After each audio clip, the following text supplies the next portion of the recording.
This program features live coverage of an African safari and may include animal kills and carcasses. Viewer discretion is advised.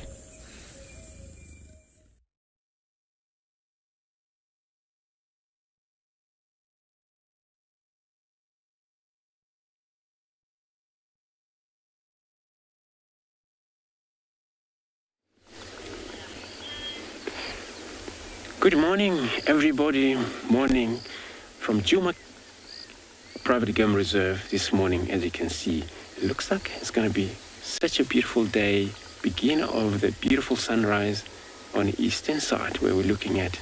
And now we're just sitting here on the western end of the quarantine. That's what you see the sunrise from. So maybe, it's going to be bringing for us such a beautiful day this morning. Welcome aboard to your very own safari life through the African bush.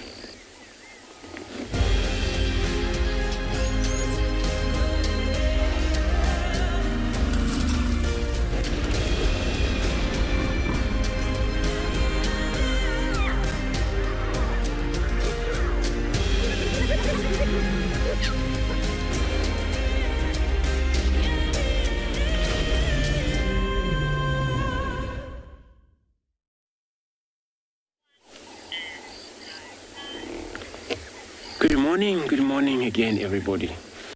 Such a beautiful day here. So we're looking at the sun. Looks like, I know it's going to be much hotter, maybe, I believe, because already the temperature started from the 23 degrees 73 Fahrenheit. I believe it's going to be maybe midday, quite hot than we expect.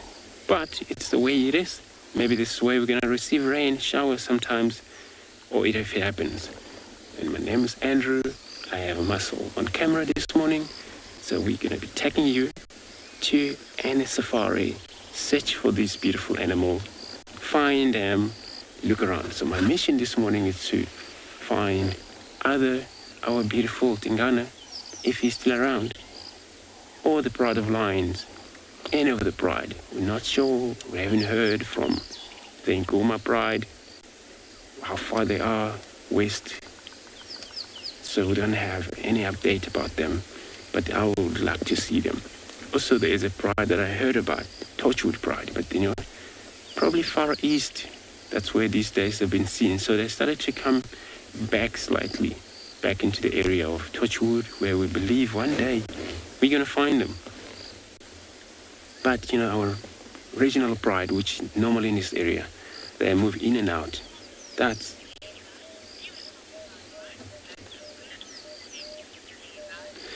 Levi, you're very right. It's such a beautiful, especially, with a sunrise like this. And then it's not actually a lot of a cloud. So it's burning through, it's actually, already provide a lot of its own beauty. So we're coming to you live from this location this morning. Remember to talk to us. Questions and comment, and then under the age, and then you can still use kids questions at WildEarth.tv. So you can also tweet us on #WildEarth and at FC, which is the YouTube channel, and also you can use WildEarth.tv and Explorer. For those of you who haven't been using or been part of the show, so you can go there and you can sign up, able to see what we're doing out there. So while I'm carrying on looking around here, I'm going to be sending you over to Mike with his hyena.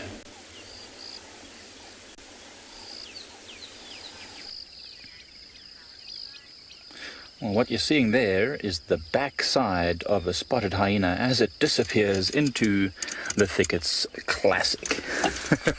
Hi everyone, my name is Mike Anderson. Behind the camera is Seb, and you're joining us at Eco Training's Pridelands Conservancy, where we came to Impala clearings once again, because yesterday there was a lot of hyena activity and we found hyenas again, 2 of them, but they promptly decided that as soon as we were going to go live on a safari, that they were going to disappear. So what we've got instead is a nice massive open clearing with a lot of impalas, but very far away. And these impalas are actually what got our attention in the first place, because they went galloping out of the thickets and staring across the plains towards, what we now know was the 2 hyenas that were sniffing around. Now, there were a whole bunch of wildebeest calves born on this clearing over the last couple of weeks, so I'm sure the hyenas were here to investigate if there was any leftover remains of the birthing. But for now, it's just a beautiful golden glow in this lovely open clearing. Lots of young male impalas, a whole herd of females with youngsters, and a few zebras also around in the clearing. Perfect place to start the day. Lazy boy, I think they live probably into the mid-20s, hyenas, and it also depends on what area that they live in. If there's a high proportion of other predators or even lots of other clans of hyenas, there might be lots of fights. So anywhere between, the late teens to early 20s, it's because they have to fight for the dominance of a clan, especially the females. The males not so much, although quite often male hyenas are quite nomadic.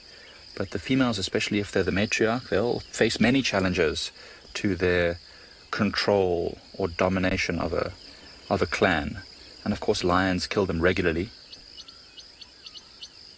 So in areas where there's a high proportion of other predators, they might not live as long, although generally speaking the number of hyenas can be higher, because they're generally going to find more leftover food. It's not to say they can't hunt though, but like anything, if there's an opportunity to get a free meal, then they would probably take it. I mean, they've got powerful jaws to crunch bones and strong stomach acids to break down this tough skin and hides of animals, stuff that maybe lions and leopards wouldn't necessarily eat. So if they can get the nutrients they need from that, it's a much safer way of surviving. Look at all the grass shining. This is from the dew.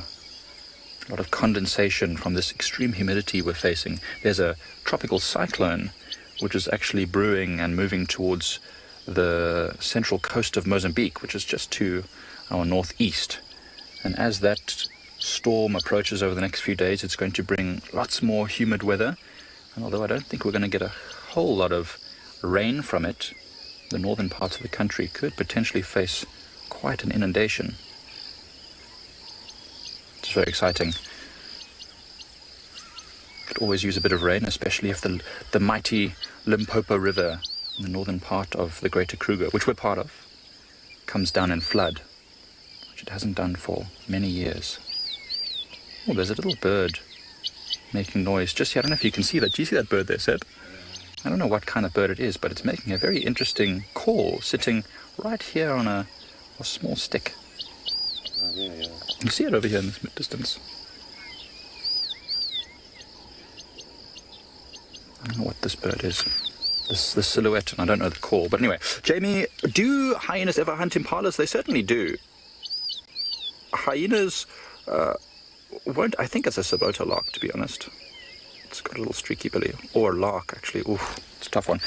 It's a Sabota lark, I think. Anyway, Jamie, hyenas do hunt impalas quite regularly. Whether they're successful or not is another story, but they often chase them, especially if the opportunity is good. In this big clearing, it's not so easy, but there are lots of baby impalas, lots of lambs, and lambs are not particularly, they don't have a lot of stamina. They're quite young still, so if hyenas chase them down, they probably could catch them. We see lots of newborn impalas that get caught by hyenas. Fully grown impala, it's quite a difficult thing to catch. They're very fast.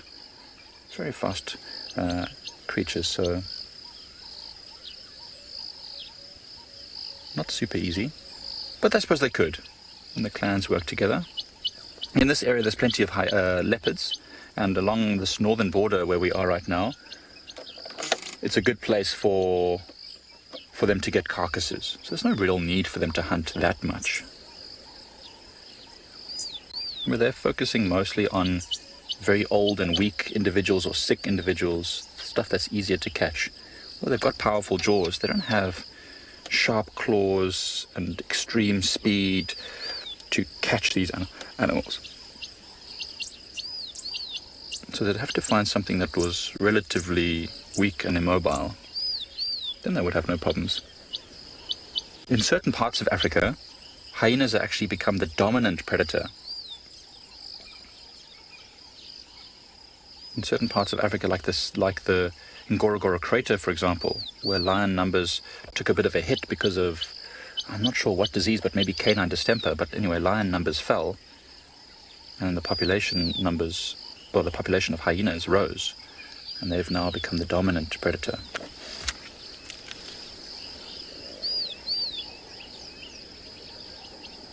So peaceful over here.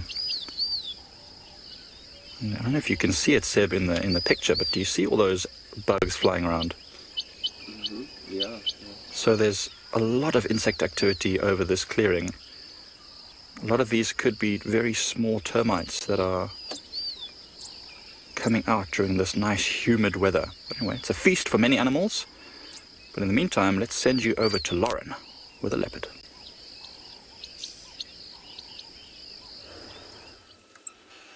Good morning, good morning. This is Miss Tlalamba. A very busy leopard at this time in the morning. She's scent marking, she's mobile, and she's heading directly towards quarantine. What a great start to the morning.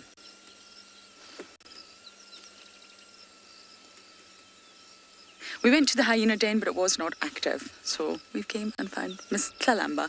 My name is Lauren. I do have Simon on camera, and we're going to try our very best to keep up with Tlalamba. But as you all know, it is not easy. And we're actually on Wahlberg's Nest Road, and the Wahlberg is up there calling. The female is not very happy that there's a leopard in the vicinity. Oh, what do you smell, dearest? Now, quarantine on Djuma is definitely the sort of heart of Tlalamba's territory. It's not necessarily in the center, but it's definitely the heart. She smells something. Look at that twitchy tail. And that very brave ring-necked dove in the background. Oh no, it's not a ring-necked dove, sorry. It's a francolin, crested francolin.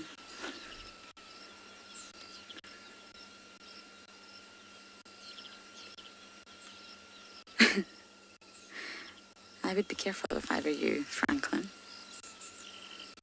Okay, let's get a little bit closer, Simon.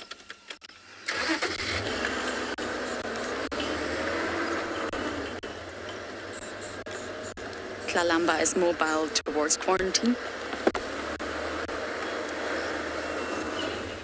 I'm the only station here, so I'm just updating everyone that she is moving towards quarantine. We'll keep our distance, of course. I like it when Tlalamba walks on the road. Makes life a little... Especially in Tombeta is crossing into Pefelshoek. This Franklin is very, very brave this morning. And you see how she's got her tail up there? That's intentional. That's because she's on patrol. So she's trying to say to everyone, I come in peace. I'm raising my white flag. And I'm not going to kill you, I'm not hunting. But I think it's a false statement. Tlalamba would if she could.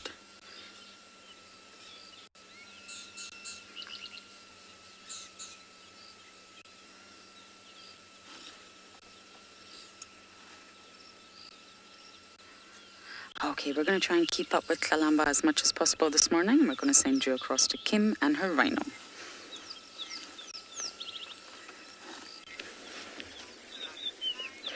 Good morning, everybody, and welcome to andBeyond Phinda. We have got some white rhino for you this morning.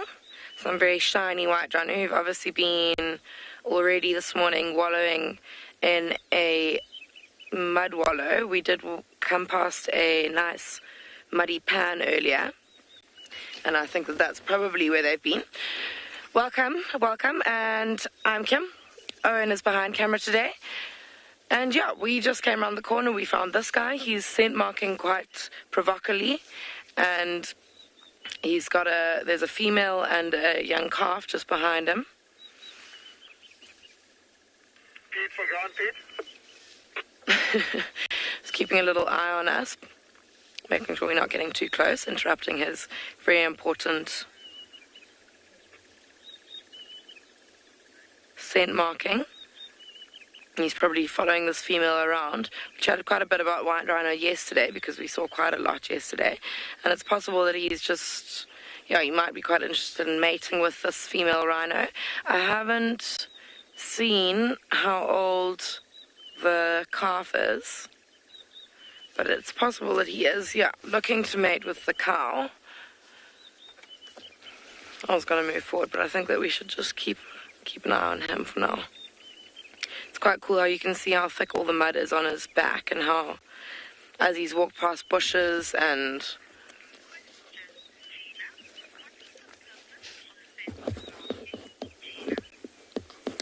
Gina, so I don't know if you were watching yesterday, but we spoke quite a lot about scent marking and rhino middens yesterday, on yesterday's drive here at Phinda. So the purpose of scent marking is it's territorial, and it's just to assert dominance in an area. So this rhino bull is probably dominant in the area, and he is just letting everybody know that. I'm going to move forward so we can see a bit better.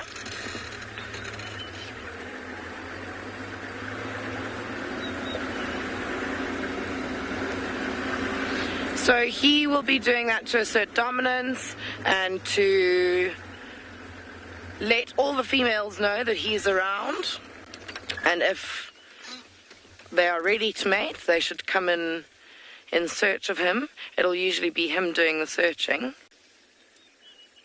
There's the youngster. It's a young male.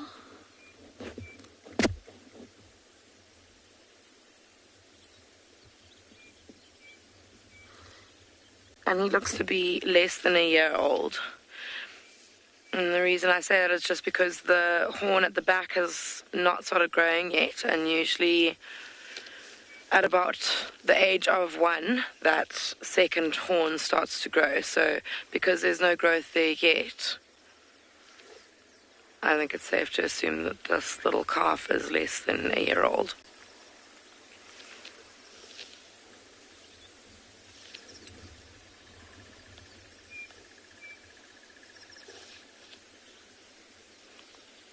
You'll notice that the male isn't, he's kind of just coming out from behind a bush now, but he's not right up close and personal with this female. I think, as I said yesterday, it's been recorded that the females will mate about 3 months after giving birth to a baby rhino, but I think at the same time, I don't think that's a very common occurrence, and often if they've got quite a young calf, she'll actually chase the male away until she feels like she's ready to mate and be pregnant again. I think that we are going to leave these rhinos. We are actually searching for a leopard at the moment. There was one seen in the area last night, but for now we'll send you over to Lauren, who already has found one of those animals.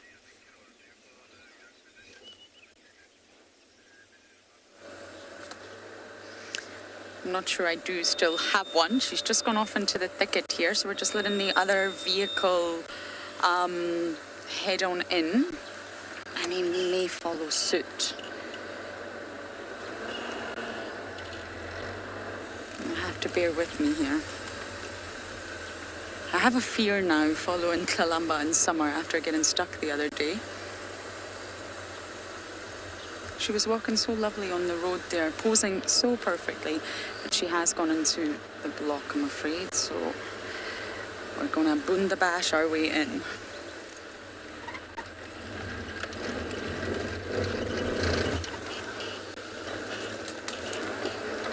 She doesn't look particularly, her belly doesn't look empty, but we do know that she had that Impala lamb just 2 days ago.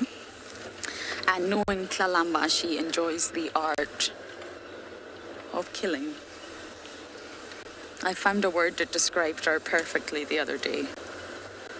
She's in her prime, she's stocking up, she's probably soon to be mating, soon to be having her own offspring. If she's not mated already, she was calling a lot not too long ago, which is sometimes a sign that a female is in estrus.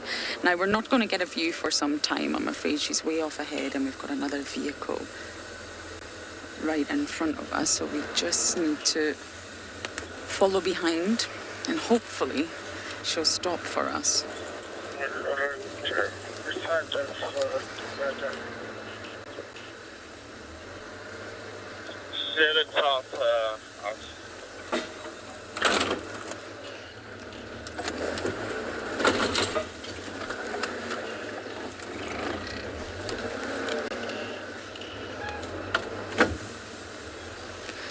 Tom, it really depends when she last had food, how hungry she is she in her estrus cycle, is it cold, does she need more food to warm up, is she lactating? It all depends on her energy requirements, and we do know that Kalahari ate a few days ago.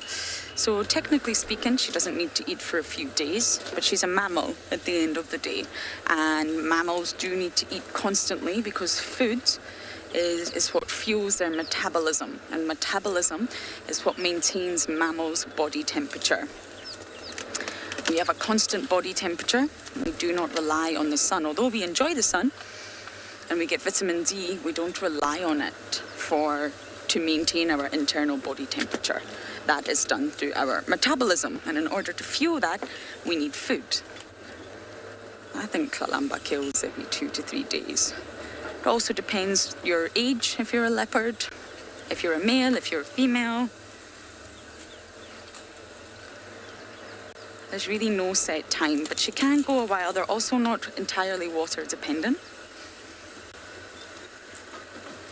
They will drink water, but it's not a necessarily everyday requirement.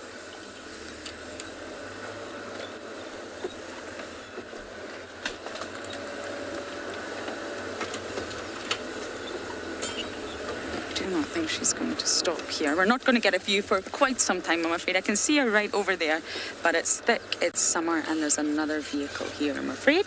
So while I try to navigate, we're going to send you across to another live location.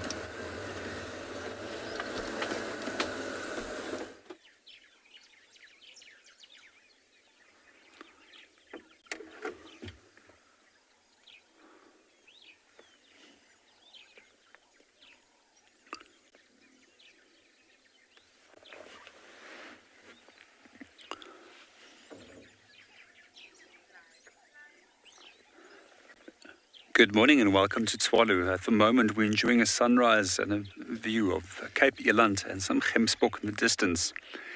My name is JP LaRue, and behind the camera we've got Craig.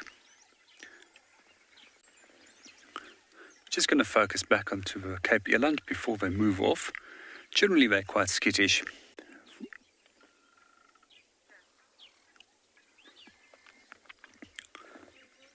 For those that are a few that aren't familiar with Cape Eland, they're one of the largest antelope species within the world and can weigh approximately 1,100 kilograms at maximum weight. They're also closely related to the spiral-horned antelopes, and is one of the few members of the spiral-horned antelopes where both male and female actually has horns.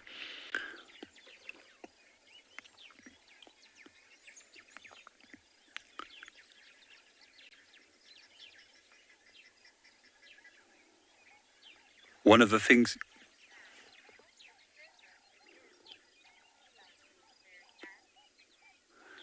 Good morning, Mary Ann. It's always a pleasure to see them, and they're really special animals. And what I do really like about them is that there's a very close link between them and the sand hunters. And quite often when it comes to rock art, and both in paintings and petroglyphs where we find pictures of them engraved in stone, the question was asked, why are they the most numerous depicted animal? For many years it was actually thought that the sand hunters used to hunt them more often than any other animal, which is not the fact. It actually plays a very important part in terms of their ceremonies and in their beliefs. For them, quite often when they do undergo a trance, they believe that they can transform into the eland, which allows them then to see areas where they can go and hunt and gather. quite often when we do find pictures of eland on rock art, we'll also notice that they will go in towards cracks and fissures, which is on the rock surface, which actually represents this ancestral spirit world, which they will enter. We also quite often find that San women used to rub the fat of the eland onto their body, as it's believed to have certain sexual potencies.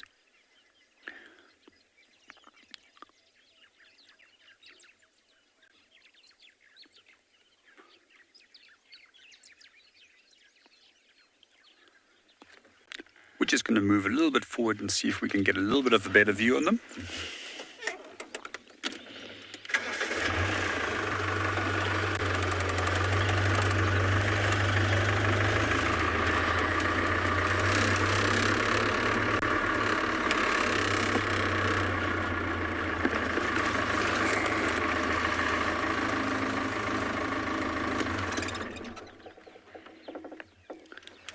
Good morning, Benji, and welcome to the show. They carry approximately some 9 months.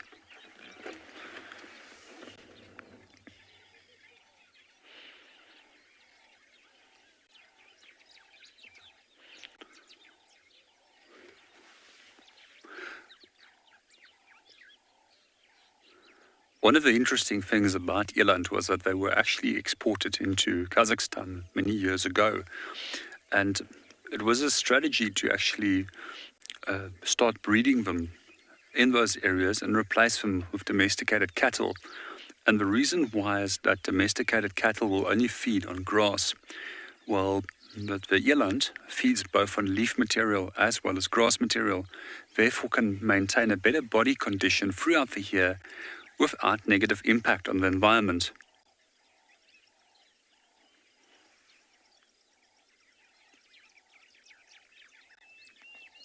Although these animals are incredibly large, they also still have the ability to jump very well. So we can often see them jumping over 2.5 meters in height.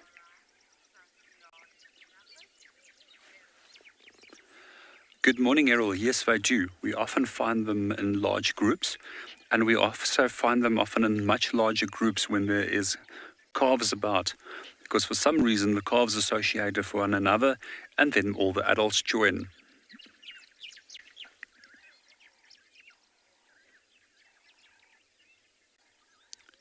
One of my favorite moments in Tswalu was actually with a group of these Cape eland and the wild dogs,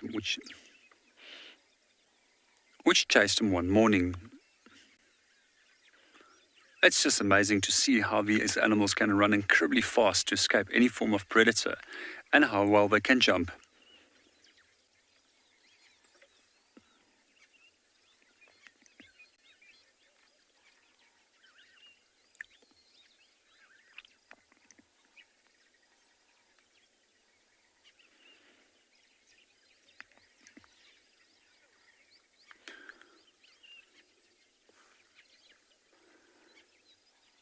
There's also a number of gemsbok that has just joined them to the back of their herd. Oh. Just going to move a little bit forward again and see if we can get a little bit of a better view.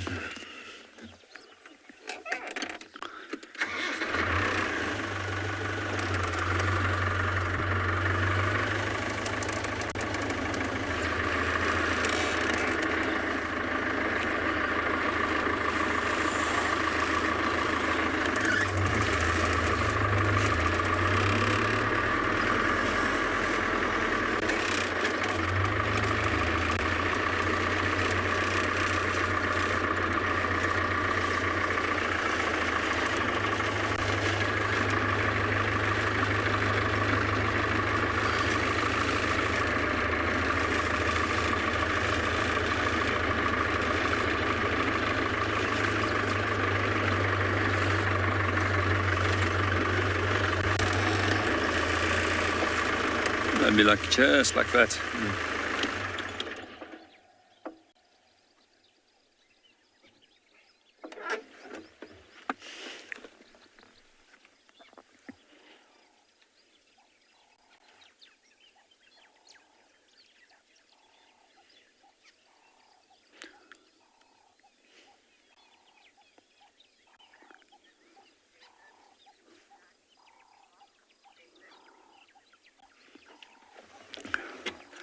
Good morning, David. When we do look at eland, they do sometimes rub the scent of a gland on top of the head onto the ground. However, they're not a territorial species, which means that they do not demarcate and defend a specific area. We see that they generally operate in home ranges, which is large areas which is neither defended or demarcated.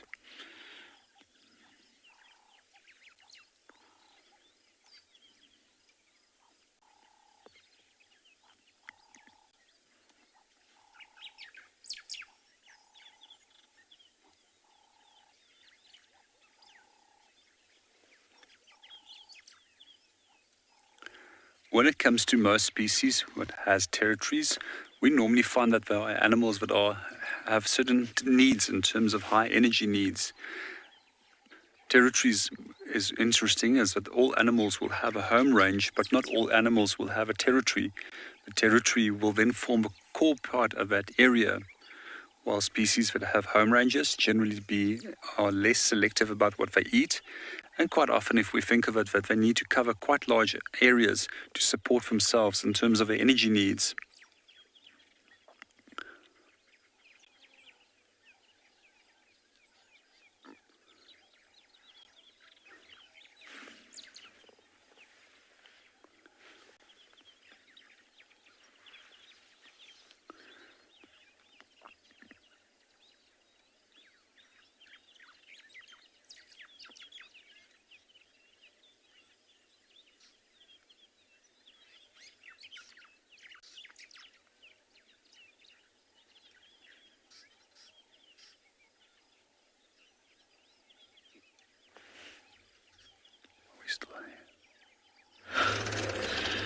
Right, welcome back to andBeyond Phinda. We have found some lions. Sorry, I was just repositioning, so...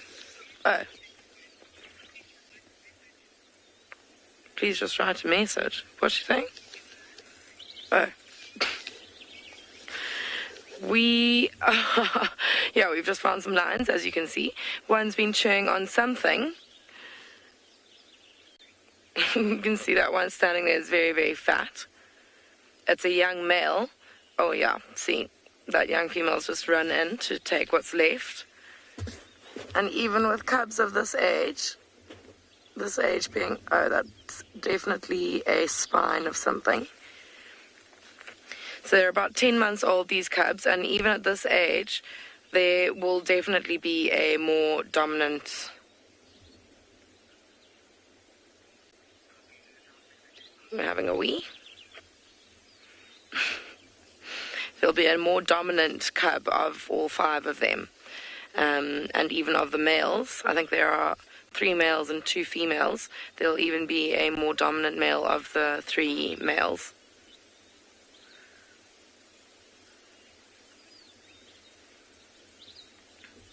So this male, like I said, you can see he's extremely fat. So obviously made the most of whatever they ate. And that female probably hasn't had nearly as much as him. It's now taking advantage of him finally deciding that he's way too full.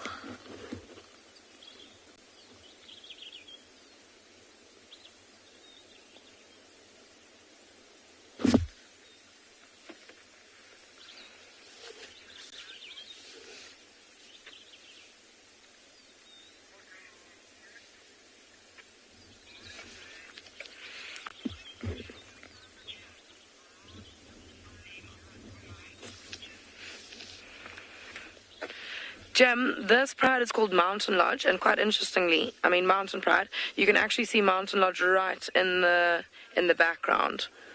So I said Mountain Lodge instead of Mountain Pride because I couldn't see it.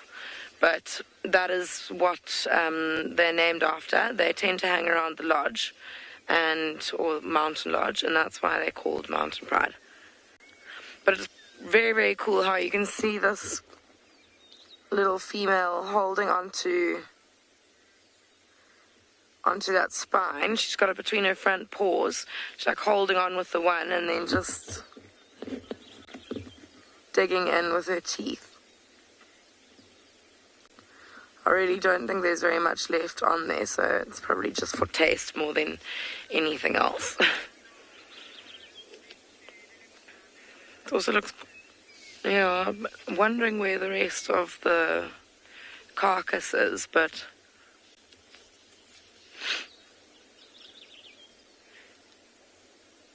something makes me feel like this is possibly someone else's kill, as in not made by this pride.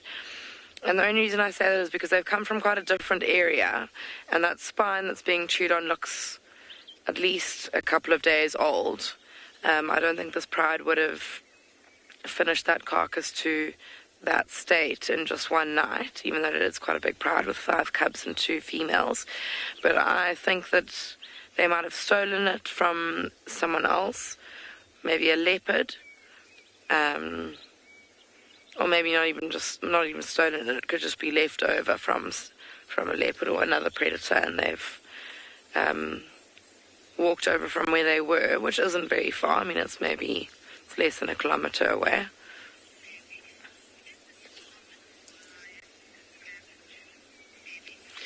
Debbie, yes, it's very common for lions to scavenge. They opportunists, so opportunists in terms of hunting, but also just in terms of what food they find. If they come across a carcass that's been killed by something else, there's absolutely no doubt that they will take advantage of that. In the wild, it's quite safe to assume that animals are trying to conserve their energy, like, at all times. So if they find a free meal, they're not going to give up that opportunity to feed without expending any energy on hunting. So yes, they definitely do scavenge. These lions, or these little cubs, are very fat.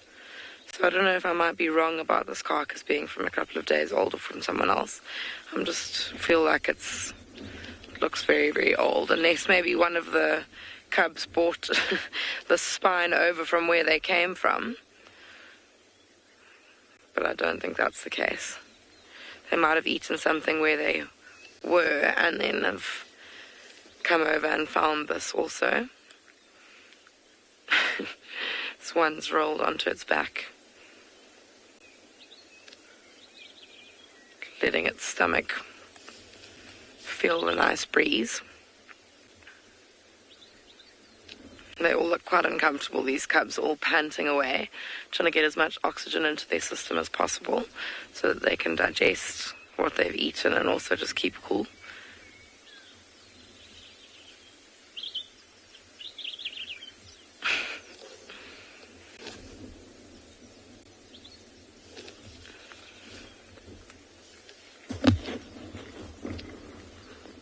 That one on its back is just keeping its eyes. No, he's closed them. But you'll also notice that the females, the 2 lioness, are not as fat as the youngsters. And the reason for that is that they will often hunt and then allow the cubs to kind of have first dibs on the carcass, on whatever they've killed. Obviously their main purpose or their main aim at the moment is to raise these cubs to adulthood, and feeding them is at the forefront of that. I think we're going to spend a little bit more time with these lions.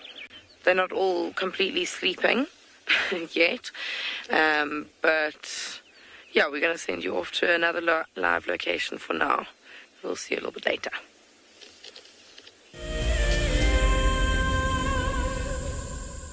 WildEarth is launching our brand new Explorer program with an opportunity to win a very special WildEarth expedition. The lucky winner will get a behind-the-scenes WildEarth experience at the magnificent and beyond Ngala Tainted Safari Camp. The prize includes a 3-night stay for you and a friend with a chance to sleep out in the unique Ngala treehouse. Become a WildEarth Explorer and stand a chance to win this and many other prizes. Terms and conditions apply. Oh, it's going to be in trouble now. Oh, this is unbelievable stuff. Here comes a hippo in too. Go, Impala. There's a hippo coming in. I can't believe what we're seeing here. This is what we normally see in East Africa. It's all over. Hippo leaping at the crocodile now. Everything's gone underwater. Expect the unexpected here on WildEarth daily. An ever-increasing part of the global population is losing its connection with nature. WildEarth is here to reduce people's stress and anxiety, allowing you to escape into nature even just for a few hours a day. However, WildEarth is expensive to run, and we need help from you to keep this ship going. WildEarth Explorers gives you the opportunity to be a part of a program that supports the sharing of nature with the world. Hi, I'm Kyle, and I come to you live every day here from Tswalu Kalahari in South Africa. My favorite bird has to be the social weaver. The enormous nest that they create, their survival tactics to inhabit these harsh and unforgiving environments, and as well as their complex social arrangements is truly remarkable. And the interconnectedness with the ecosystem shows us that we are too. Catch up with the guides daily here on WildEarth.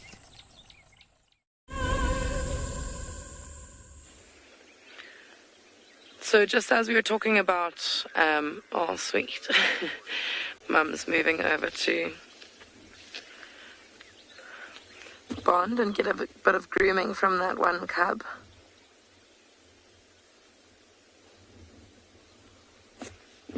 The social dynamics of lions is really, really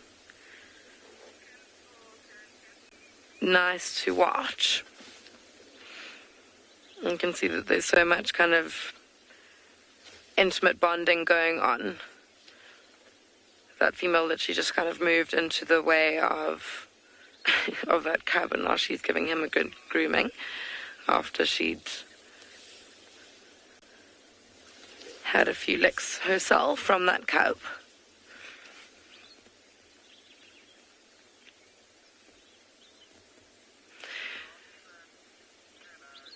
And lions have, yeah, I mean, like, their social dynamics are quite important. Sorry, Carol, no. There's no carcass that is too old for a lion to eat. I think that I'd say the oldest, or a carcass that's too old for a lion to eat would be skeleton, bones with no more meat on it. But lions will eat extremely rancid meat. I've witnessed them feeding off a carcass that there are literally waterfalls of maggots coming out of, and I couldn't even sit next to the carcass because of the smell. It was so repulsive, and those lions just had their faces like full in the inside of that disgusting rotting meat smell. So no, I don't think that there's any carcass that's too old for a lion. They'll eat the most rotten of meats.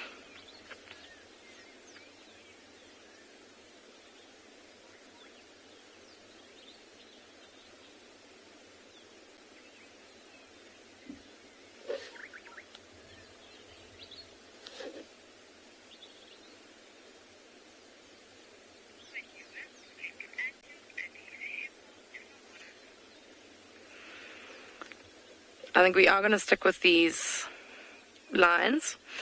It's quite nice to be with lions when it's still quite cool and they're not quite fast asleep yet. But we will send you over to Andrew and his hippos for now. Here we go, we've got the next cub coming. Thanks again, Kim. So now we're stopping here at Bateleur Dam. Since we were checking the northern boundary to the east, where we don't see another track, cutting back of our male leopard, Dingana, yet. So it happened maybe he's still in Djuma. But there was another tracks the guy now. This morning they have picked up and they were busy following up on that. And there also was a Kalamba that was also seen in that area where that last track of male was heading into. So, but there's no update if they find him or not, which will be very much interesting to find out which one. Could be, Tingana, or could be Mura came back, or could be Mlowati that also came back. We're not sure for now. So we're going to keep checking. So we're right here at the Pusuk Dam. As you can see, Egyptian geese is, and was a visual of looks like one hippo in this dam as well. Where we sometimes see more than one hippo. It happens, so it's a lot of water around. So many of water hole around here where hippos sometimes they can be spread around quite a lot. So you find those that others that they always here. Maybe they have left somewhere else. Maybe they're stuck with male, where this one managed to make its way back into this water hole. Or could be more, maybe they're on the other side, because now we're on the western end of the dam, so there is an inlet on the other side where we can't see. Could be that they're hiding on the other side.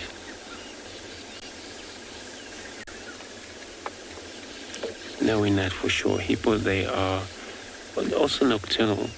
They come out at night, they eat grasses. Early in the morning, around 3 o'clock, 3:30, 4 o'clock, roughly, somewhere there. This is where they make their way back to the water hole. Spend a lot of time in the water during the course of the day.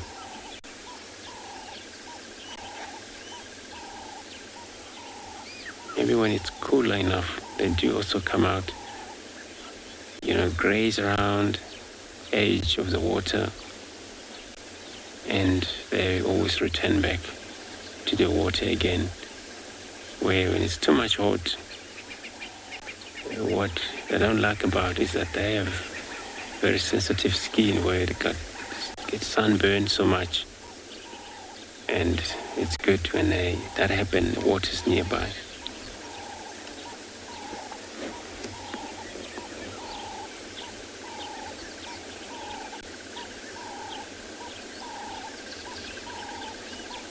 Just went down there.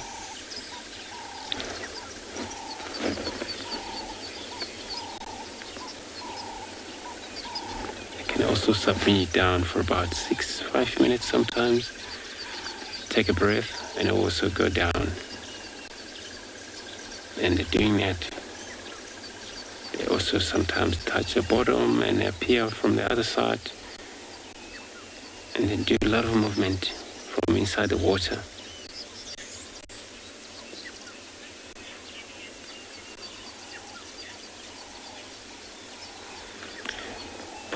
So you know what the heaviest weight of a hippo ever recorded. Roughly they weigh anything 2 ton, roughly somewhere there. 1,500 ton, 2 ton. Roughly that's for a male. Could be more than that. Some places, depend how healthy they are. Can weigh more than that sometimes. But that's really average weight for them. And some it says 3 ton. So, it could be that, sometimes they depend wherever they are. Healthy also it's count in these animals. Well, they're well fed and they're well, wherever they go, the grasses and all, it's all about, grazing land that's suitable for them. They get enough grasses, and these bulls, they can actually weigh that average.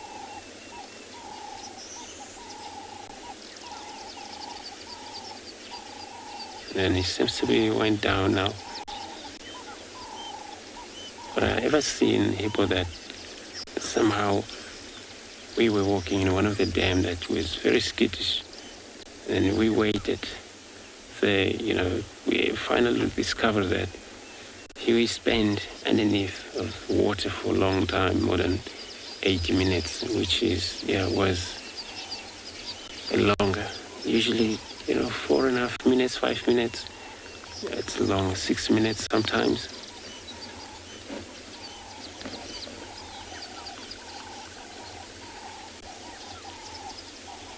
And they are grazer, which they eat grass.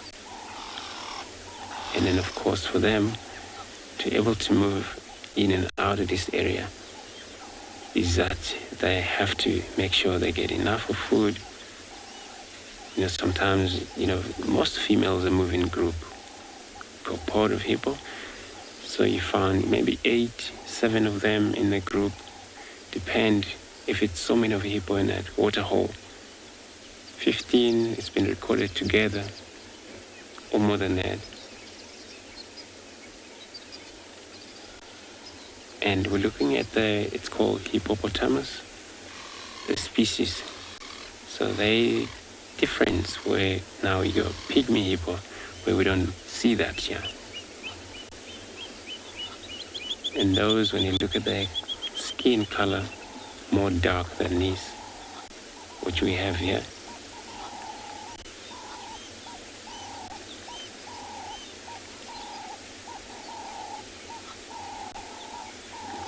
They're vulnerable when they're outside of the water, especially with the lines.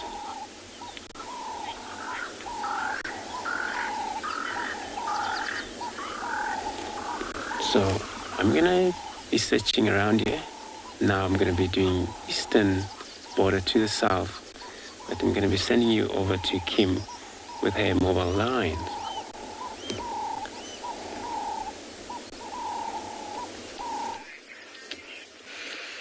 So as fat as this pride of lions are, they have got up and started to move, which is interesting because I feel they had quite a nice spot in the shade where they were.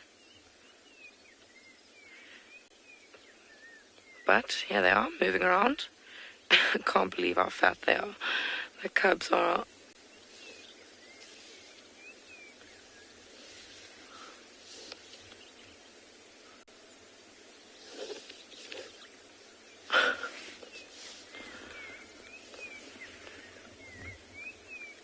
There's one right. Literally just walked under our back of our car.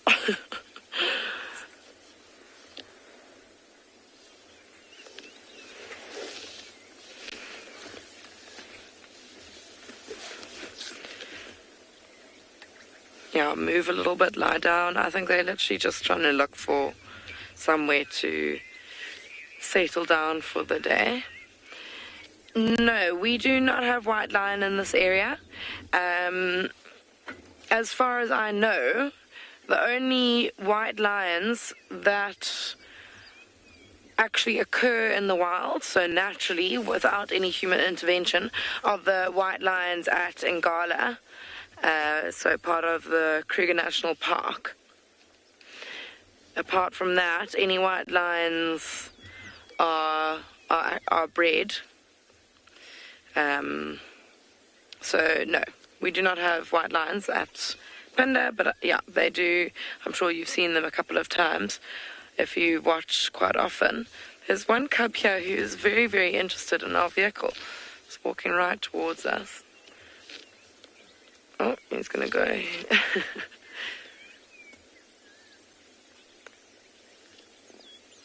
being a little bit overconfident, testing the limits.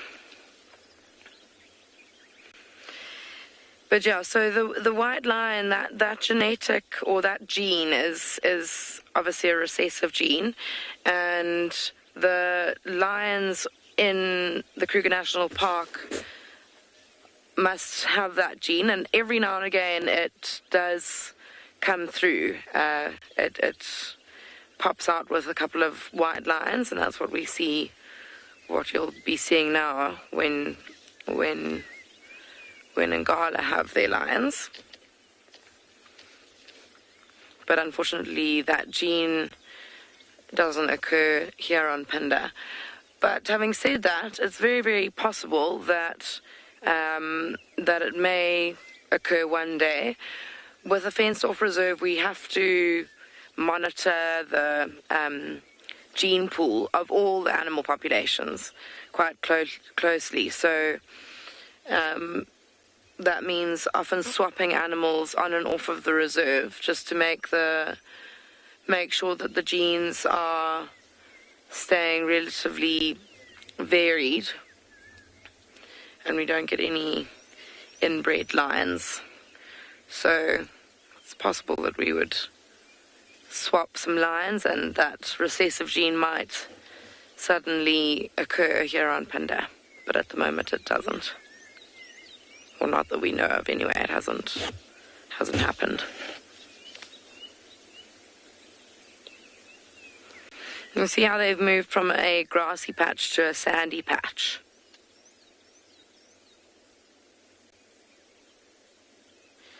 And the sand is probably a bit cooler than the grass. As the morning goes on, the sun is getting hotter and hotter. And I think that they're just preparing for that, trying to find a nice cool spot where they're going to probably spend the whole day. With them being very fat as they are, they won't be doing much moving around.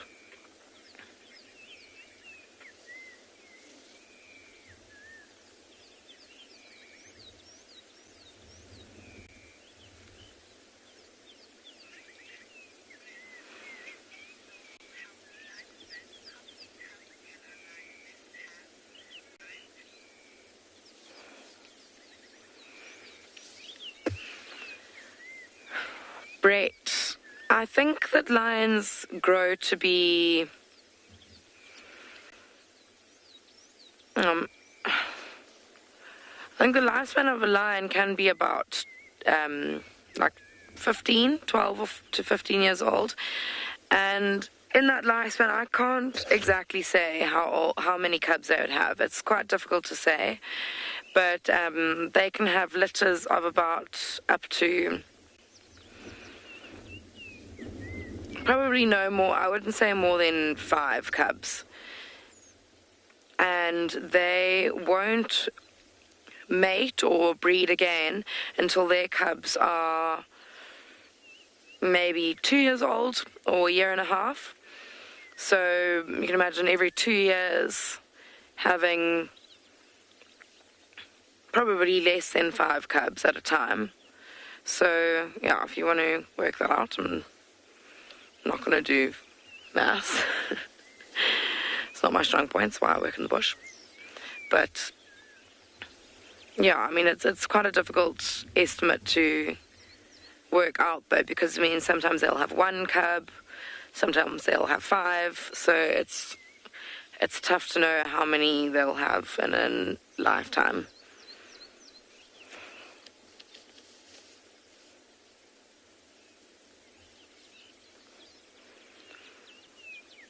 I think that we might try and reposition. I'm going to try and get a little bit closer, but while we do that, we'll send you over to Lauren.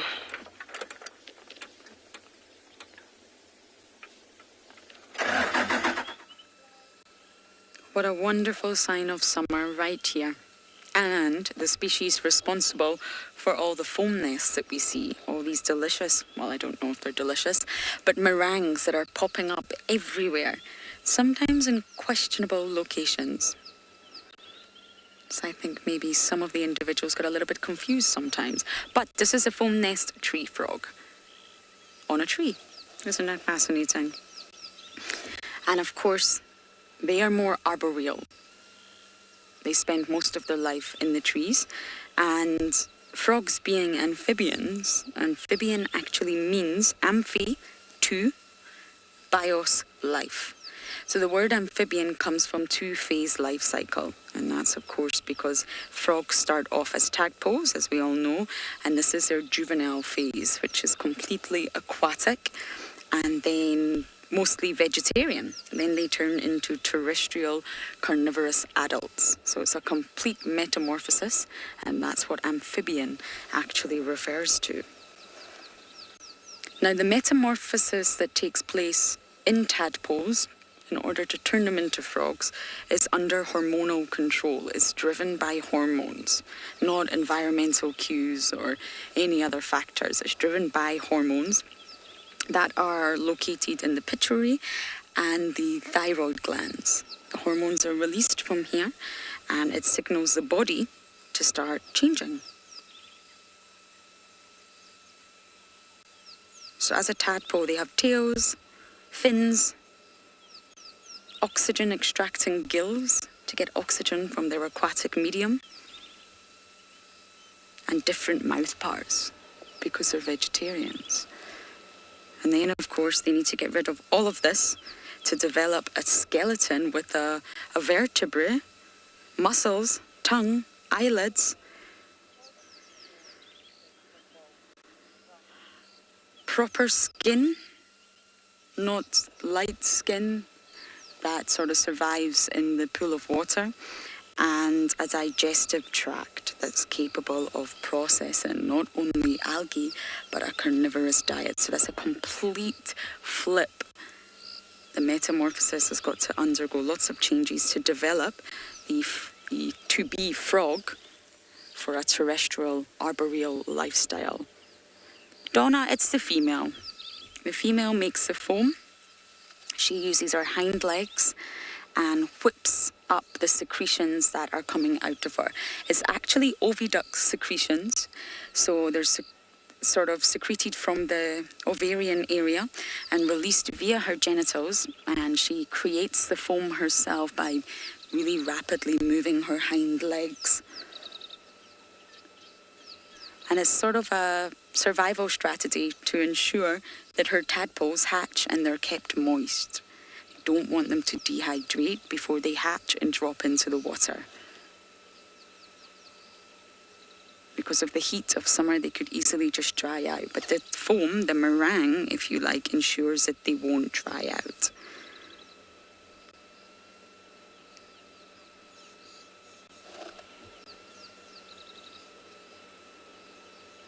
You'll really only see frogs in summer, and you'll hear them. They're very, very vocal. They use sounds to not only communicate with one another, but to find mates. If you think how small this little frog is in comparison to this huge, vast landscape, how is it going to find a mate?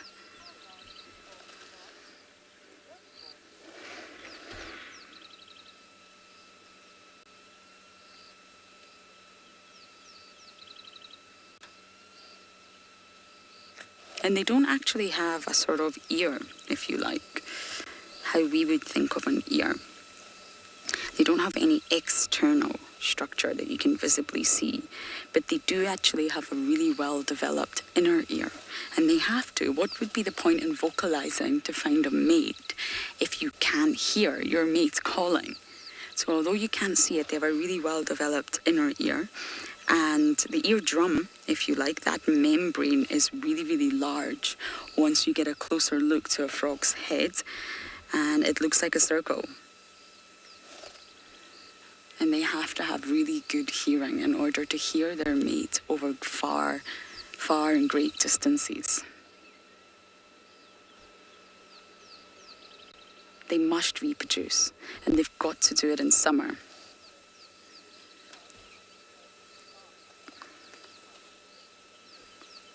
Rocky, you're saying this frog has turned to bark? Almost.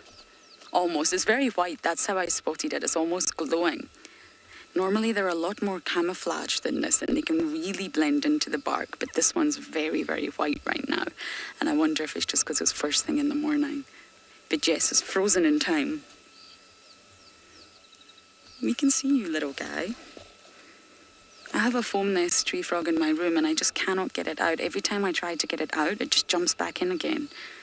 And then I'll put it out, and it waits until I open my door and jumps back in once again. And you've got to try and avoid touching frogs. So even if you do see them, try to avoid using your fingers to touch them, because they've got really, really thin skin that's permeable. And this allows water and, well, the absorption of oxygen to flow through their skin. But what that does mean is if you have any sort of bacteria on your fingers or your hands, even if it's good bacteria, I'm not saying you're dirty, even if you've washed your hands and used soap, that's still chemicals. And because their skin is so permeable, once you touch them, anything that's on your hand or your fingertips they can absorb straight through their skin. So you've got to really try to avoid touching them. And if you do need to move a frog, then try to use a clean glass or a piece of paper or whatever you may have in order to get it out of your house rather than using your hands. You can do a lot of damage to frogs that way.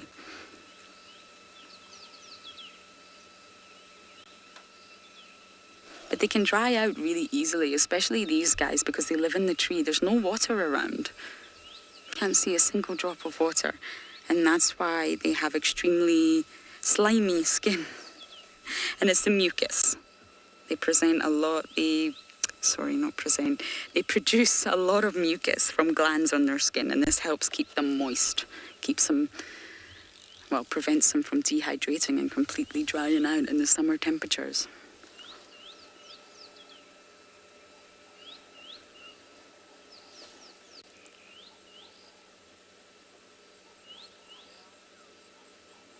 Okay, we're going to keep bumbling on, see what else we can find for you all, but I believe Kim already has some lions resting in the shade.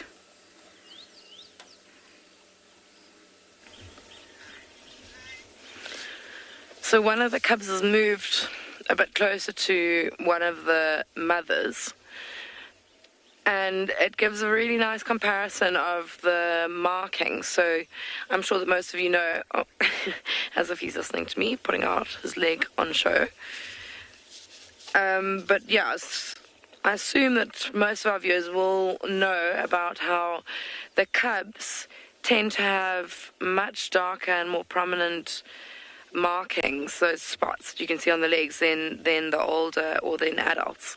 As they grow older, those markings slowly fade, and that's showcased very nicely there, where you can see that cub's legs up against the mother's legs. You can see those beautiful little spots up against the mother, and you can actually kind of see the faded spots on the mother's belly and legs.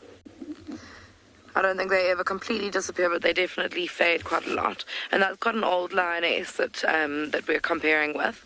She's probably like 7, 8 years old, possibly even 9. She's quite old. She's had a number of litters.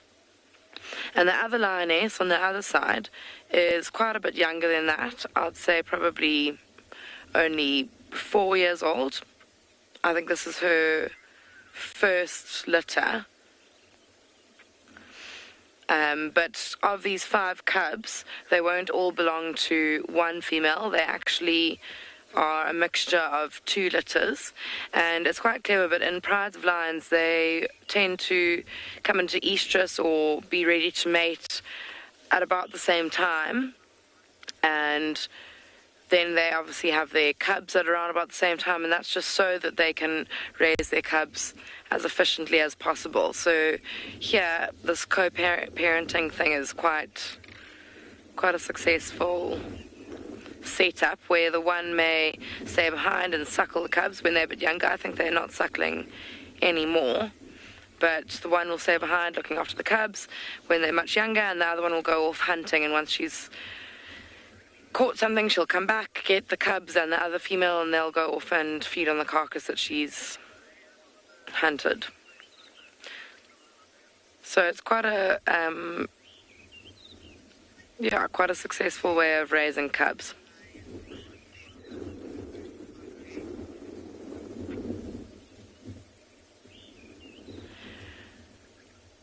So lions stay with their cubs, or cubs rather stay with their mothers.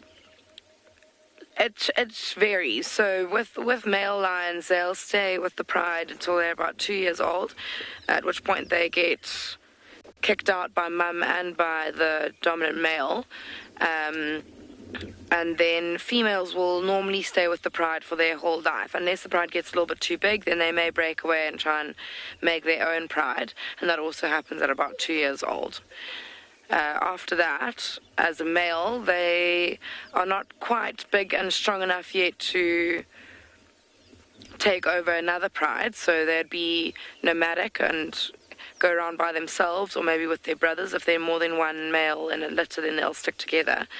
And then at about 4 years old, they are fully grown, and they'll start looking for a pride of their own and start challenging any dominant males. Lioness, at the age of 2, if they go off to make their own pride, they can already start mating at about 2 years old, or just a little bit. Yeah, at about 2 years old, I guess, is when they can start mating, so they can start their own pride from as early as 2. But with these ones, there are 3 males. And they keep moving. They're quite restless this morning.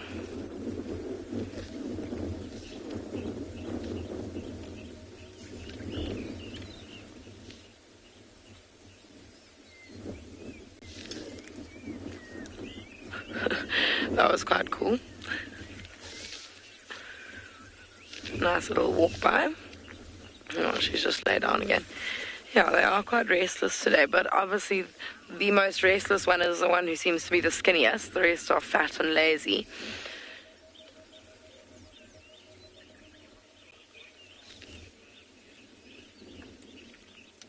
But like I was saying, there's 3 male cubs and 2 females of this pride. So when the 2 male cubs get to 2 years old, they'll get kicked out of this pride and they'll be off on their own. And at 4 years old, they'll try and find their own pride. And I think it'll be quite a formidable trio, 3 male lions, which is quite cool. Imagine 3 dominant males moving around the area.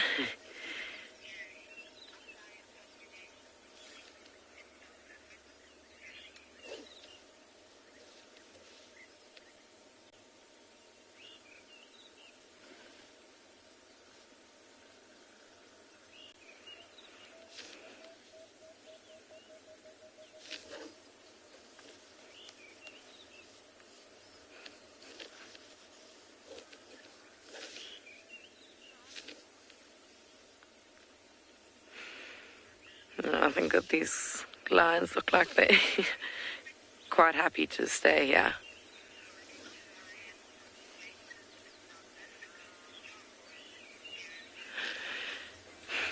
Gary, that's quite a difficult question to answer.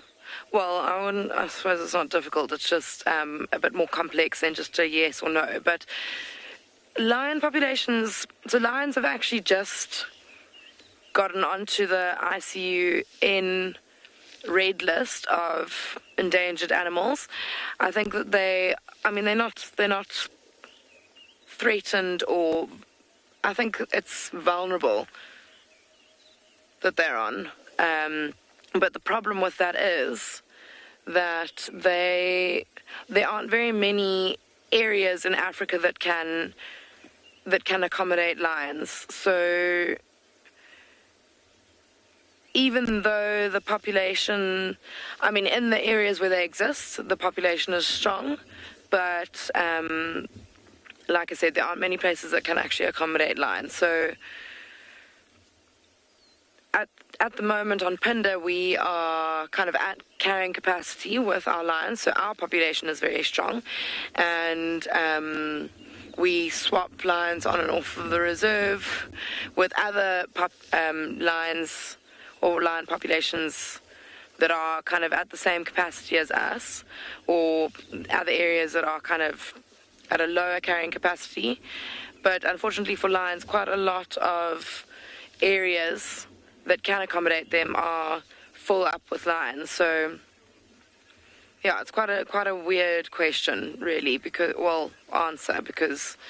although they're very, very successful breeders and successful hunters, they have gotten themselves onto that list. And I think that that's mainly just because of habitat loss in other areas in Africa where their populations are dwindling.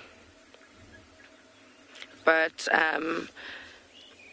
Yeah, I think I'm quite happy to stay here with this pride of lions, but we're going to send you over to another live location for now.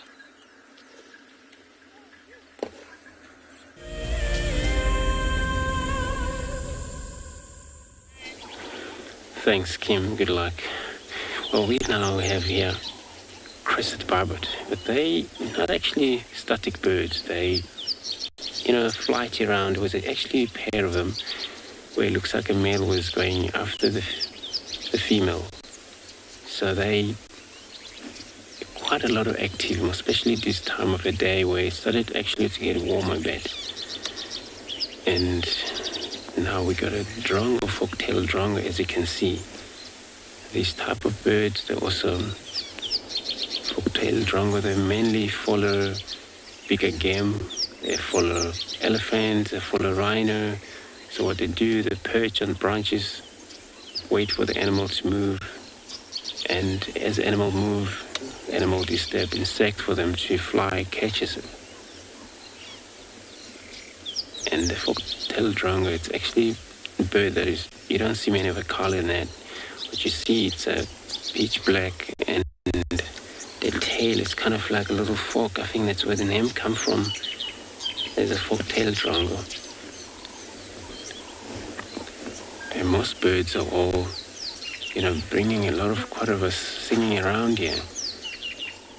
Where it's probably because of, the warm that is taking places, and they're all just gonna be mobile about just before hot, where they go into thick trees, hide for that hot, and they will be already benefit from their own insect that is all available this morning. And I'm gonna do my search again, see what we get.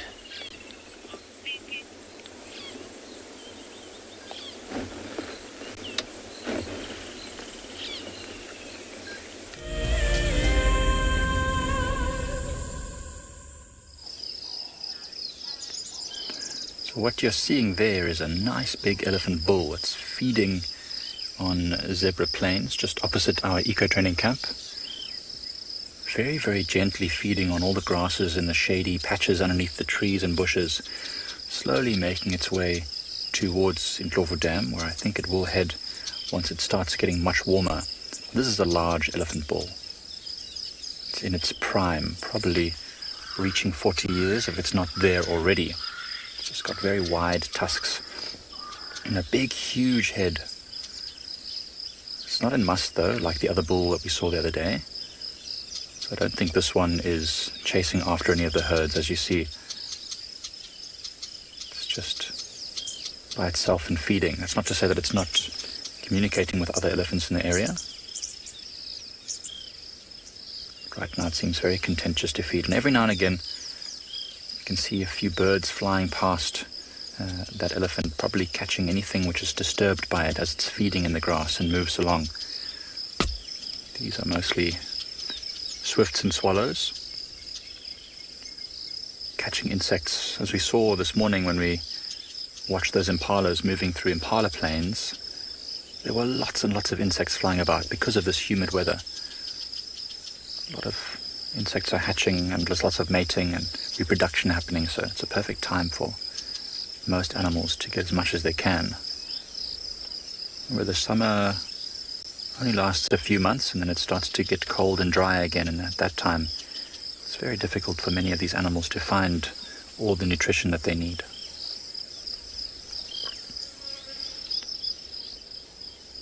Also just flapping its ears gently. It's starting to warm up.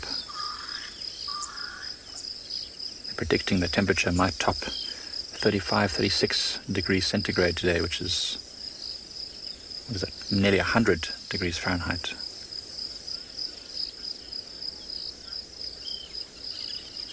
L'Oreal, elephants can be in must for varying amounts of time, but it's a yearly occurrence, generally speaking, or it's a cyclic occurrence, meaning that it happens regularly, and they can be in must for just a few days or weeks, all the way to maybe a month or more.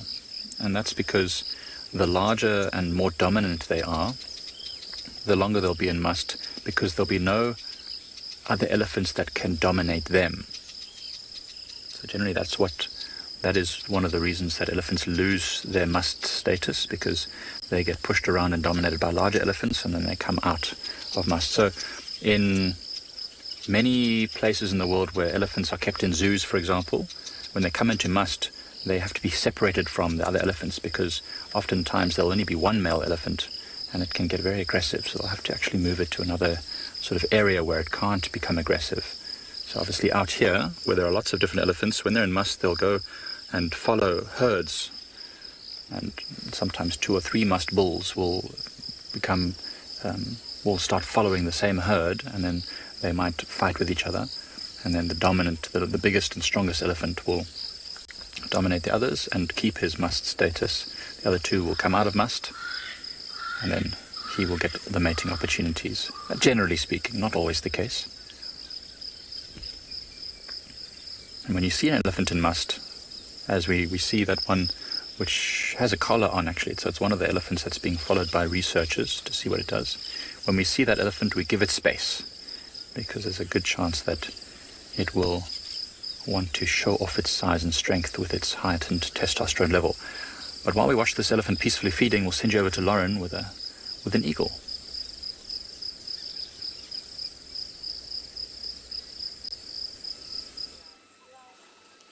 We have a Bateleur. We have 2 actually. I'm not sure if we can show you the other one.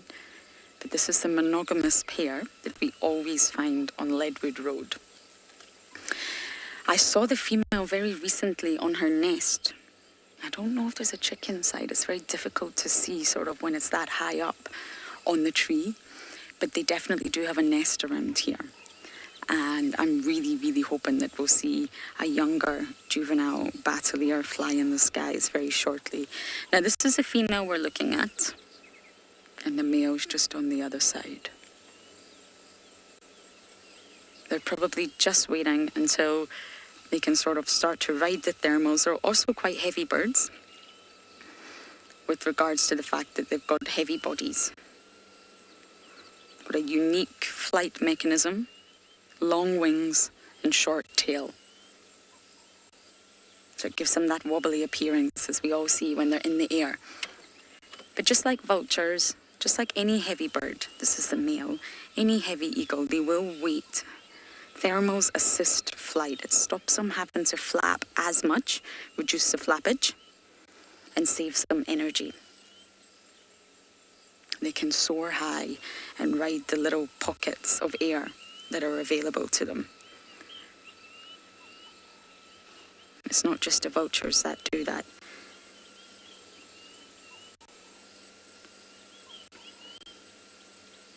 Vultures can actually save 3 times the amount of energy if they do ride the thermals. And that's exactly why they do it. 3 times. That's a lot of energy saving. You can definitely see that's the female there.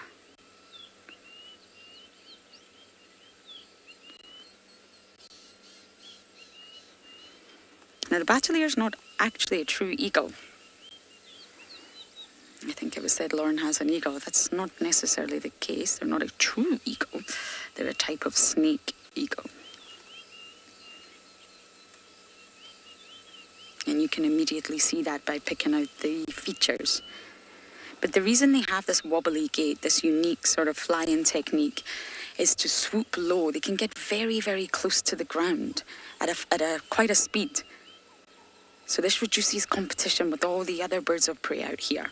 So by swooping low to the ground, they're able to get to carcasses first, or get to dead animals first, take whatever they can and fly out immediately to avoid any sort of competition from other birds of prey, including vultures, including tawny eagles, including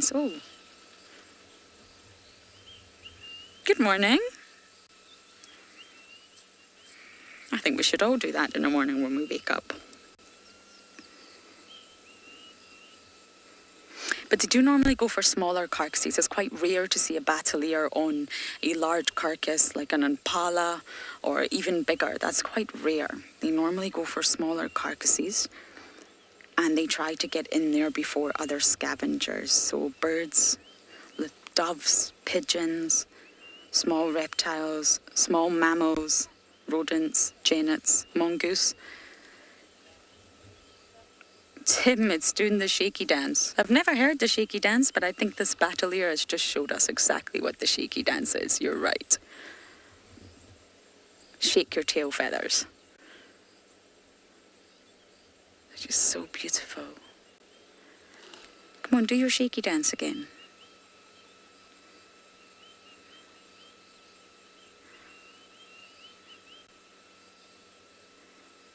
The males flew off and the female's looking, where's he gone? Where did he go? He didn't like your dance.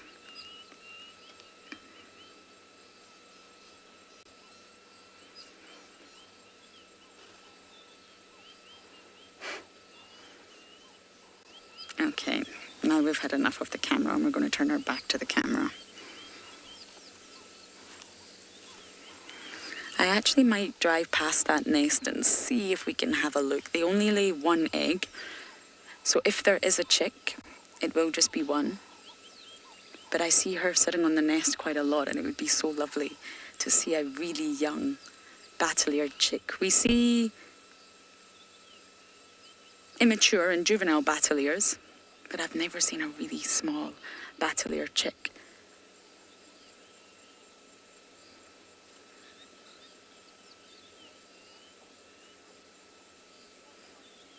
Okay, so I'm going to zoom around and check that nest, and we're going to send you across to Mike with his Warthog.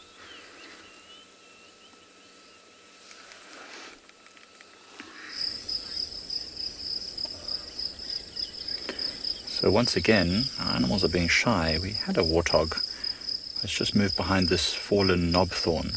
It's still in the open area. Can you see it there, Seb? It's just popping out. It's got a big limp, this warthog. I don't know what happened, but it's limping on its front left leg.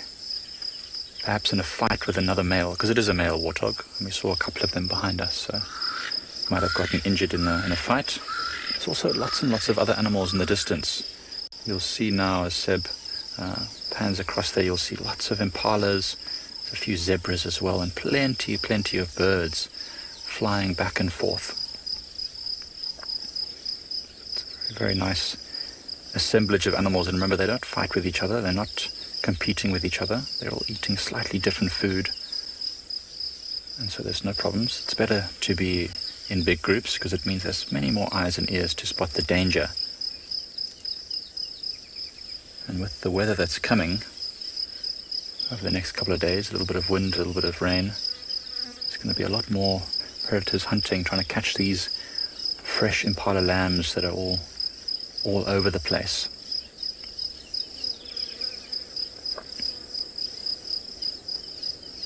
It's actually incredible just to watch though. You can be transported back in time when you see a scene like this. The Swainson spurfowl squawking in the background, trying to establish its little territory.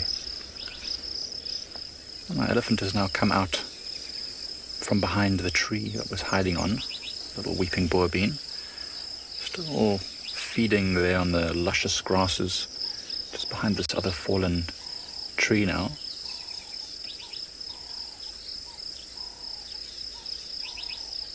Just going to enjoy the sounds for a little moment.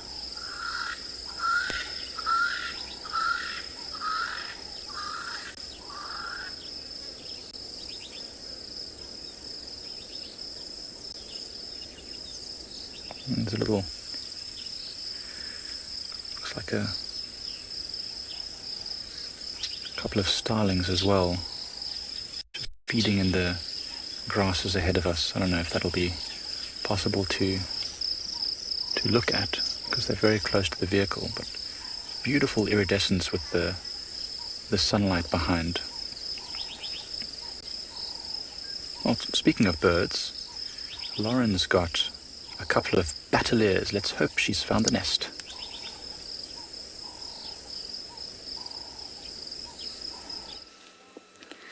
We found them on their nest, look. I think this is a male I can't see in the sunlight. Rebuilding the nest. Now this is a different pair. I can't believe it. The other pair of Bateleurs are still behind us. This is not the monogamous pair that we first looked at. He's rebuilding the nest.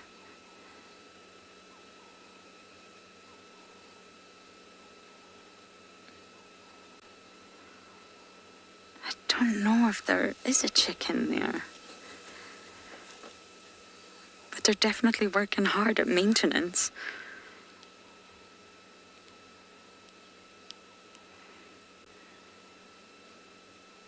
How sweet.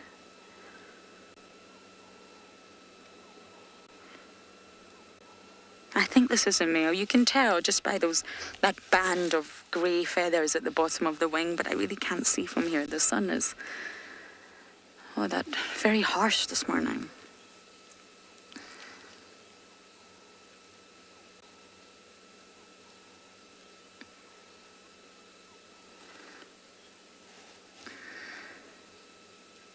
Mark, I don't know, I'm afraid. I really don't know how long it takes them. This nest has always been here.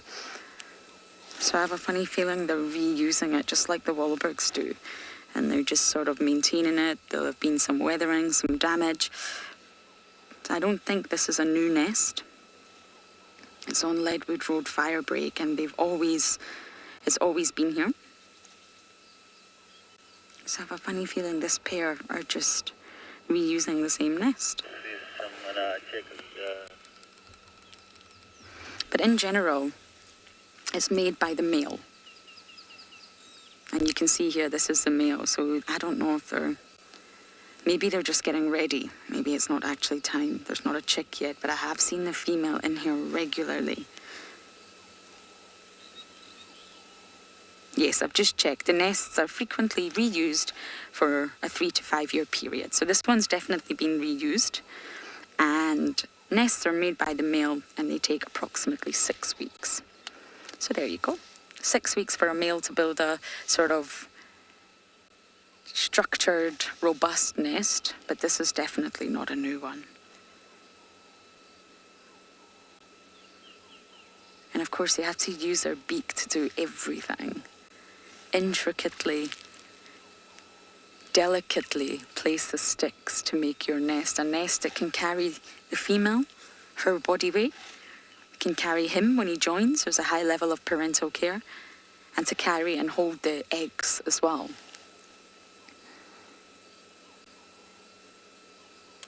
It has to have a lot of sort of structural integrity, robust and strong. Oh, how lovely. I'm so glad we got to see this. So I'm going to keep going and see what else we can find this morning.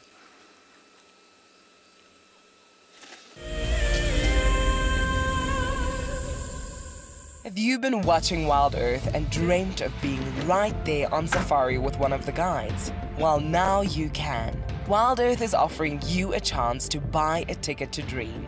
You or a friend can hop on board a live WildEarth show and join our guide on safari. The ticket is redeemable at any of our locations, anytime in the future. Only a limited number of tickets are available, so don't wait. Get your ticket now and start dreaming. Terms and conditions apply. My name is Ross, and I'm a field guide at andBeyond Phinda Private Game Reserve. I love getting questions from guests on WildEarth because I love sharing and learning information about nature with new people, and it also makes me feel like you're all joining me in real life.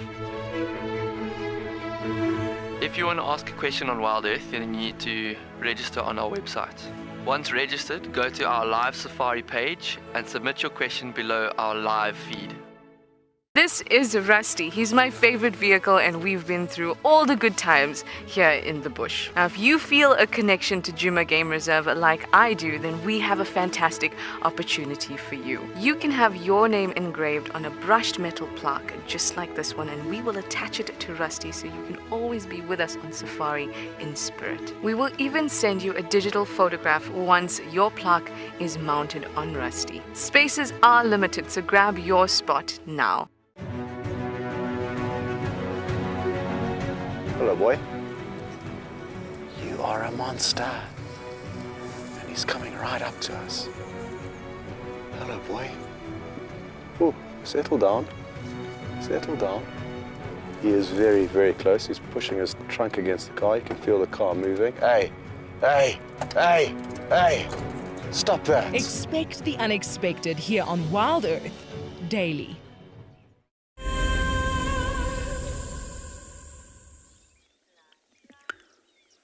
Good morning and welcome back to Tswalu. At the moment things are going a little bit slow, but we managed to find some velvet mites. They're a rather interesting little group of arthropods. So an arthropod is an organism with a number of jointed legs. So as you can see, hence the name velvet mite, they're covered with velvet fluff-like material. So these little guys I find particularly interesting. Most likely they're looking for a mate now that it's rained. And sometimes what you'll notice is that some of them will walk up to one another and start tapping one another with their legs. That's normally an indication for mating. We also find that the males will normally deposit sperm on objects and then lead a little trail from the sperm package towards where the female is, which will then follow that. We also find that the eggs that develop from that, once they hatch, those larvae will attach themselves quite often to species such as grasshoppers, which they will then parasitize. However, the adults are free-living, and they are predators mostly of termites. Although they look quite scary, they actually have no threat to humans at all. What we also find that they believe is that they are actually quite useful as biological control agents, especially in areas where there's large outbreaks of locusts.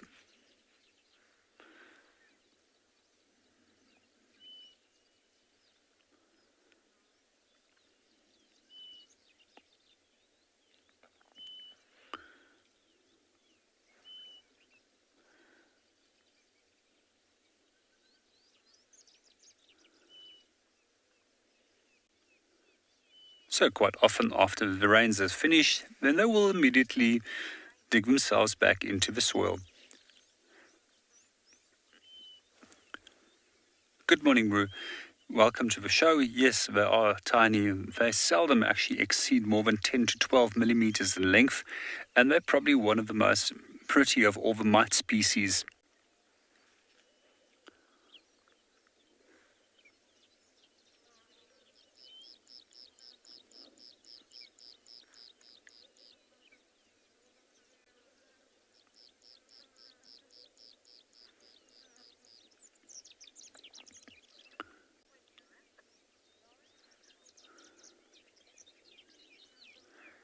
And in the meanwhile, we're going to link you back to Lauren, who is currently viewing some weavers.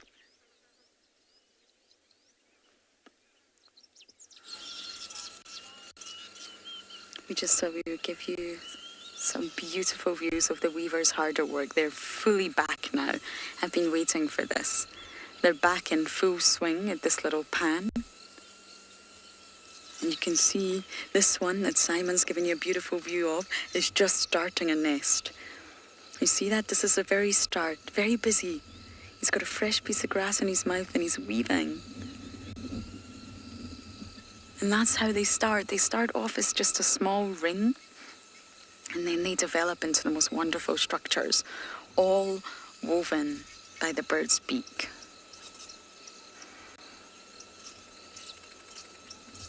It's remarkable. They can construct it in one day. It takes a lot of energy. Weave, fly. Oh, it's coming back. It's coming back. Oh, it's a different one. Weave, fly, go collect some grass, pluck it from the ground, bring it back, weave, call, fly. It's constant just to get that nest constructed. And normally the fresher the nest, the more green it is, of course, because the grass will eventually just slowly start to die. Look how busy they all are. And they're doing it for the females.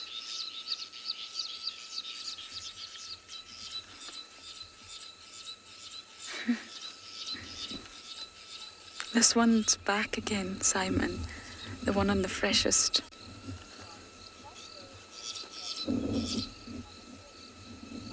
John, you're saying it looks like it's swinging on the swing. Yes, like in a play park.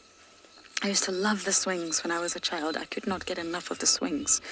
I used to try and do all sorts of tricks, which resulted in multiple injuries, but you know, when you're a kid, you don't think of stuff like that. But that's exactly what it looks like. Look at that, isn't that remarkable? They really put all their time and energy to these nests for the sole reason to attract a female. They're not monogamous weavers. The males will try and construct as many nests as they can to impress as many females as they can, which will result in more offspring that has their DNA, their bloodline.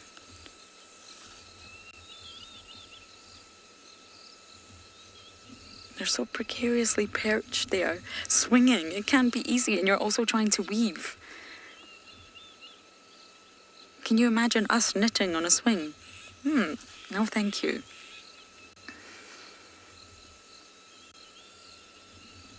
This tree took a long time to come back to life. I waited and I waited and I waited, and already is in full swing. And it's amazing when you come watch the females test out the nest. Sometimes they just don't like it. They think, no, I'm not impressed, for whatever reason, and they just abandon it. After that, the male can sometimes destroy it because he thinks, well, it's not good enough, I need to start again. Or sometimes the females can destroy it. If they really don't like the nest that's been constructed, they'll just tear it down. There's something a little sad about that, but although the males are trying to impress as many females, the females have also got to make the right choice for their offspring.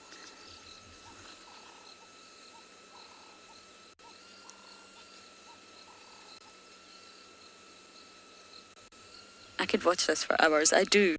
I just sit here and I watch.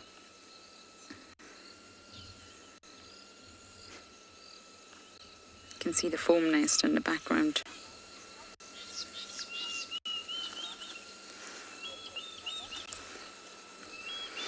Leopard lover, I'm actually not sure if they're fussy about the type of grass.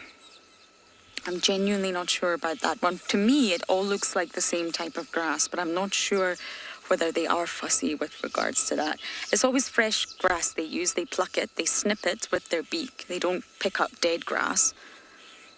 But I'm not entirely sure if they are fussy. I mean, the most common ones we get here are the southern masked, the village, and the lesser masked. Sometimes you get the spectacles, but I've not seen them here. And I'm not sure if they each species prefers different types of grass. I'll need to look into that. It's a good question, though.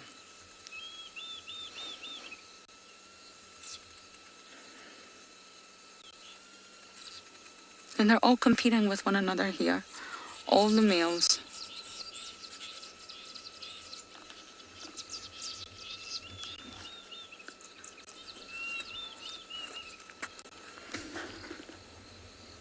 I think we've got a female just come in, Simon. See on the very right, a different coloured bird. I think it could possibly be a female coming in to see what's going on, what opportunities lie in wait for her.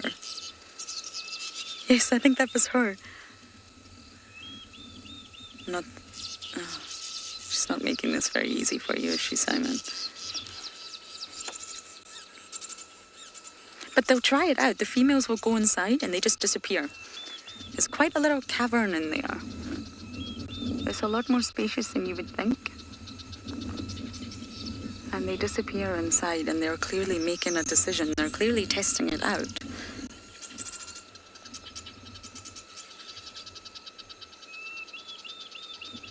And why they're positioned above water? Predators. Really, what terrestrial predators could get to this nest? Other birds, possibly.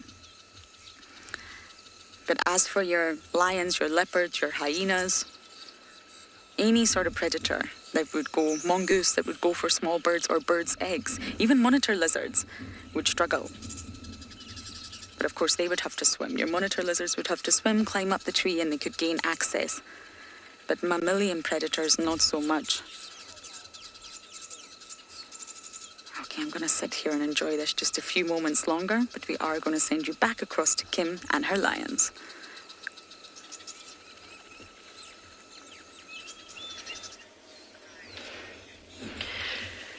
So, it's quite cool because these lions, even though it's getting later in the morning and it's getting warmer and warmer and they are very fat, all those factors tell us that they should be very inactive, but they did just give chase to some zebras that walked past unsuspectingly.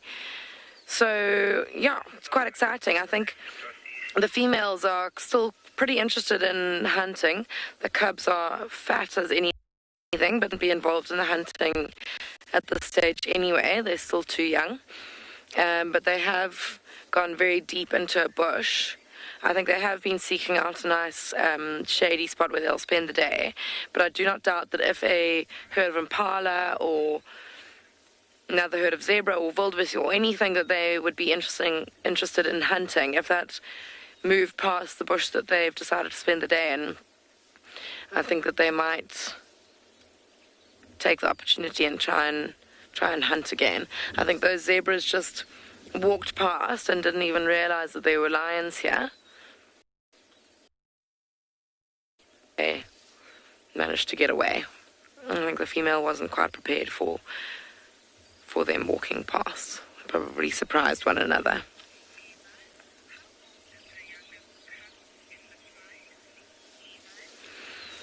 Levi, so these cubs are about 10 months old. But in this pride overall, there are 4 lionesses, 2 of who we can see here with these 5 cubs, and then 2 others, one of which has a set of new cubs, 4 new cubs who are all quite young. They are only about 3 months old. So the lions that we're viewing at the moment is just the 2 lionesses and the 5 cubs, but there are a few more members of the pride, and they have got cubs, quite young cubs. They're only about 3 months old. Very little, very fluffy, and very sweet. Not moving around very much, so they're often in the just staying in the same area close to their den site, nice and safe from other predators. I'm still very interested in these lions being so active. There's one there. See how fat he is. I mean, you'd think that he'd just want to lie down and not be doing anything. I mean, he came from quite far away. He's having been doing a bit of exploring.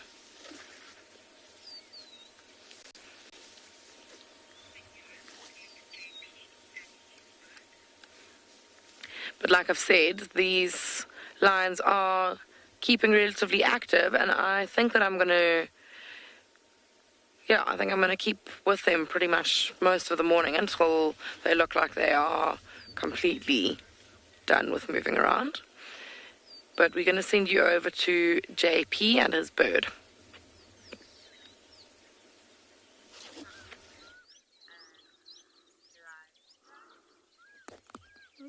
Good morning and welcome back to Tswalu. At the moment we are looking at a Jacobin cuckoo. This is an all-black form, which is not as oftenly encountered as the typical black and white form that we do find in most parts of the country. So Jacobin cuckoos, as the name cuckoo implies, as most of you know, are all brood parasites, and they lay their eggs in the nest of other birds. A few moments ago, there was a little dark-capped bulbul, African red-eyed bulbul, my apologies, that was sitting quite close by to it, which is one of the host species. Interestingly enough, a southern fiscal also showed interest to come and see what the bird is up to. So what they would normally do is they will lay their eggs in the nest of their host, and then the host bird will raise the young for them, while they go and exploit another African red-eyed bulbul. It's just flown off. We'll see if he comes back. So in general, if we do look at cuckoos, they've got quite a wide range of different strategies that they will use. Some species of cuckoos will evict the chick and the egg out of their nest, and then ensure that all the resources go straight to it. Other species will grow up with the host, while some species will eventually become so big that they actually will smother the host's chick. We also find that in general cuckoos have quite hard shells, which they will lay shelled eggs that they lay, and sometimes the incubation already starts within the body, so that it has a head start when it comes to being laid and can hatch before that of the host's chicks. We also find that some cuckoo species have eggs which are specifically adapted in terms of color to match that of their host, while other species which are less discriminatory and can't tell the difference between their own egg and that of a cuckoo egg will have colored eggs that don't match the same coloration pattern. Sometimes, especially with dark-capped bulbuls and African red-eyed bulbul, they're not as smart as in terms of discriminating against their own eggs and that of the cuckoo. However, when it comes to species such as Duderik's cuckoo, there we often find that the eggs will match precisely that of the host. Another interesting strategy, what we find in some of the other brood parasites in South Africa, is that even the coloration pattern of the gape fits that of the host species, so to make sure that they are going to get fed. And meanwhile, we're going to hand you over to Andrew, who is currently viewing some impalas.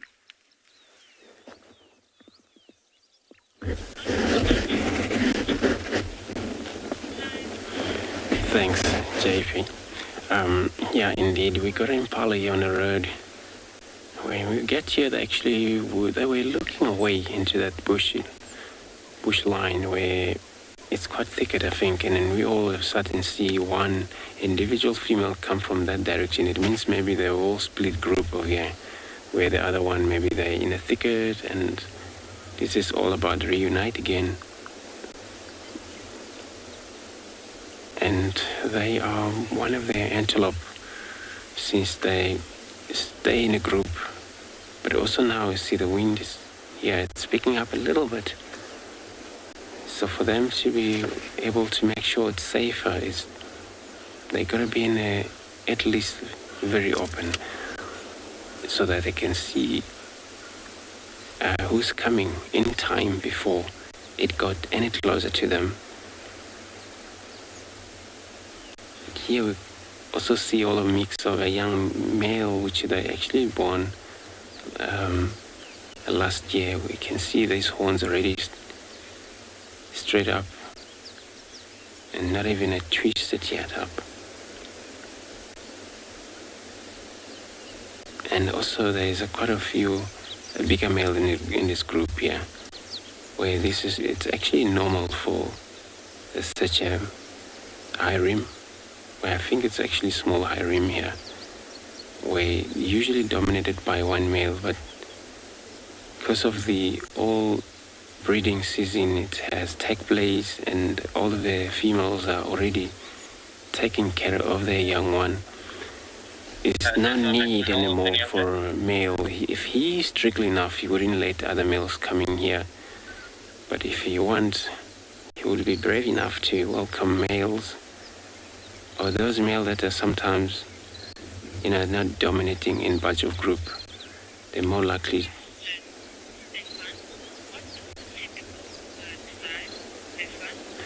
Stefan, so you want to know where the typical herd of impalas or rank of impala size from anything from 15 up to 60, possibly is recorded 100 in high rim, where they then you see a lot of young males, a lot of young females, a lot of bigger females, but then more likely to be controlled by one dominant male. So that, since actually they are seasonal breeder, where during a breeding season or rutting season, which is beginning of winter, it's a lot of a challenge for that single individual male that dominating that high rim. So he's got a lot of a challenge from those outstanding males are out there, where some of them will actually, one of them approach him and challenge him for a fight. Where fight sometimes it's, whoever get out, then it means that he lost the fight and then he lost the high rim. So the dominate change from there, and another male take over, carrying on with reproducing, and then again another male will come in. Eventually, in one rutting season, maybe 5 different males have interfered on breeding as well. So they have involved.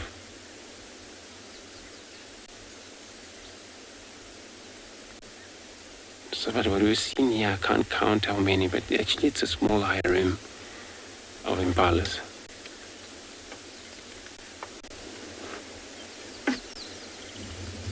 So, if it was a danger that they have seen, they would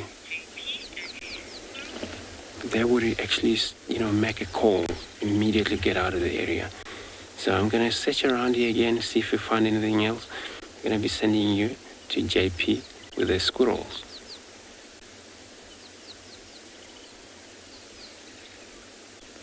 Maybe on one of the others that are busy grooming.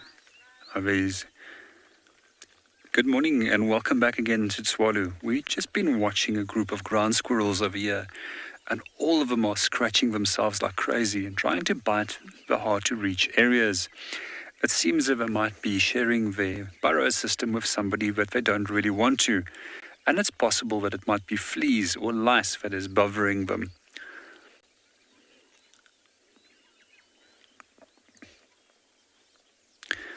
So quite a few animal species that do have burrow systems eventually will have their houses filled with unwanted visitors such as fleas. These also include species like hyenas. And quite often what we do notice, once there's too many parasites in terms of fleas in the nest or in the den, well, they eventually end off moving away from the area and find another burrow system, and hopefully come back a little bit later when they are rid of their fleas.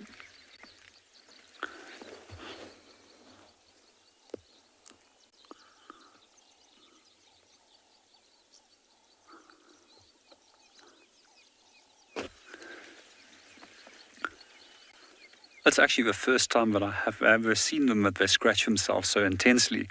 Normally they're more focused on feeding.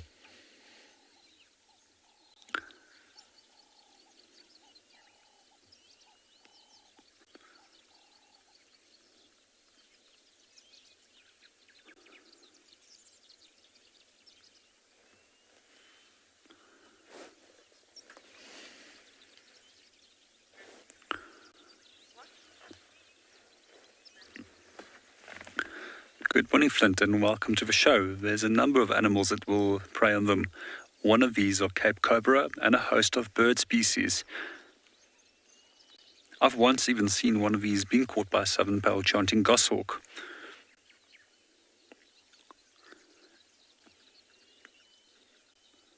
Quite often we also do find that puff adders enter the same burrow system which they are living in search of these little rodents. They are also taken by black-backed jackals,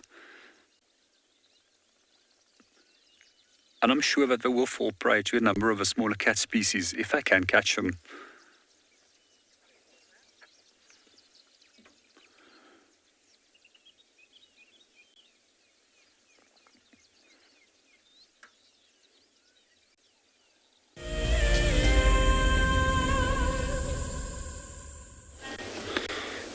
Thank you, JP. So I decided to wait a bit here because they're on the road. I don't want to disturb them.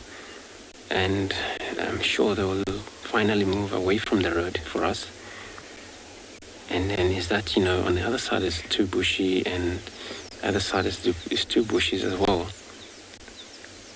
But also, it's always so important sometimes. Spend much time with these impalas. Sometimes they would, where they're mainly hunted by leopard.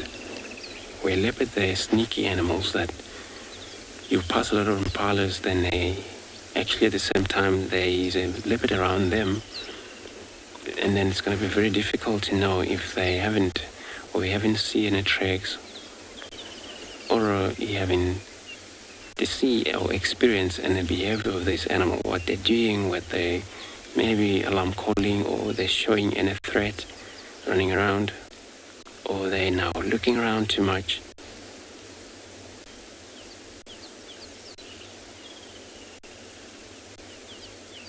Of course, always believe that wherever they are, we believe then maybe everything is okay, but maybe it's not okay. Because these predators, they don't want to be spotted when they hunt. So that's why they crawl down. Sometimes they spend a lot of their time focusing on a target, and that can sometimes take half an hour before the target become visible or succeed on what they're targeting on. So I'm gonna now maybe take another road, see if I can get around or search what they could be seen around here.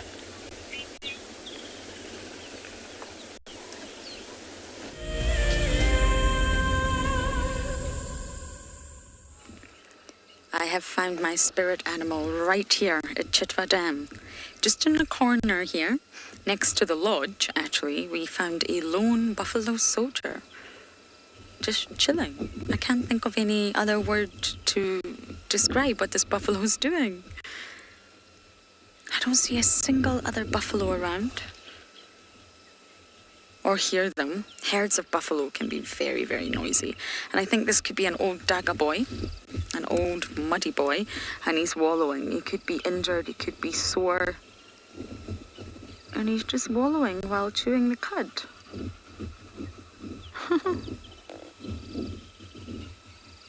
And that's actually where the term Daga boy comes from. They get old, and especially the males, they get a little bit sore, a little bit painful, and they tend to wallow a lot in mud. It feels good on their dry skin. Gets rid of any itchies and scratchies and parasites. And of course it helps cool them down. I think today is going to be super, super hot. And the Daga boy term normally refers to, it's a nickname of course, it's a Zulu word, but it normally refers to older bulls that have passed their reproductive peak. So over 10 years old.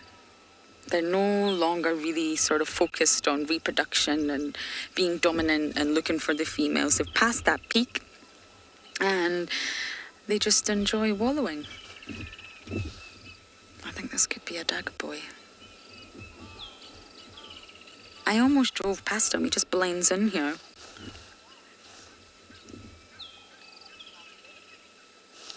Tanto, you're saying, wow, that is exciting. I think I got that comment right.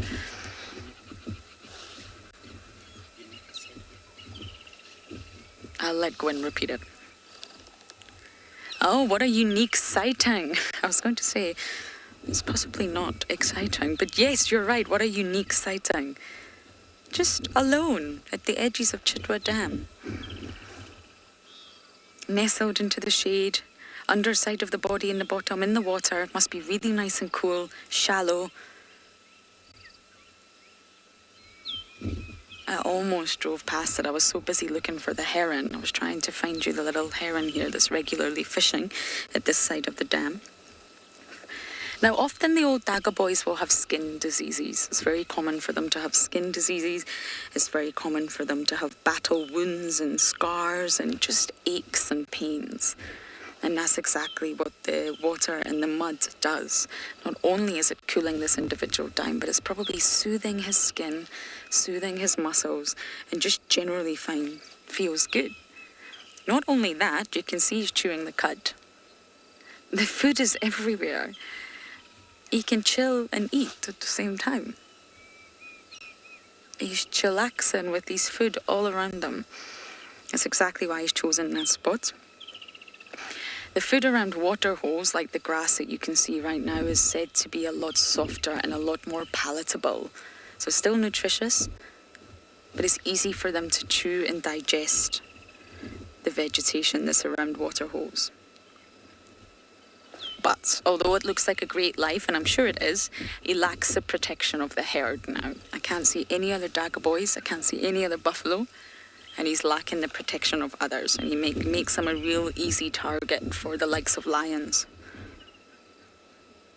So, all of this in consideration, the fact that he's a little bit sore, a little bit achy, he's old, and he's not got protection, that's exactly why Daga boys are said to be quite dangerous, quite temperamental. They can be very, very aggressive, and it's for those exact reasons. He's probably in a little bit of, oh my goodness, that was rather violent. He's probably in a little bit of pain, and he's also out here on his own. He knows that he's a prime sort of picking for predators.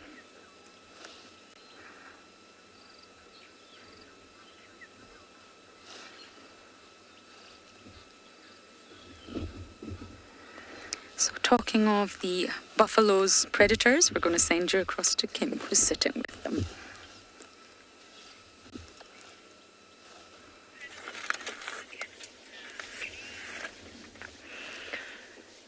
So, as predicted, these lions have become quite inactive. They're settling down as it gets hotter and hotter here in Phinda. I think it's going to be an extremely hot day.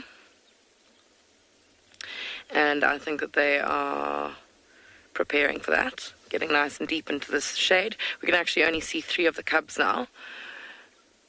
The others have gone so deep into this thicket in front of us that we actually...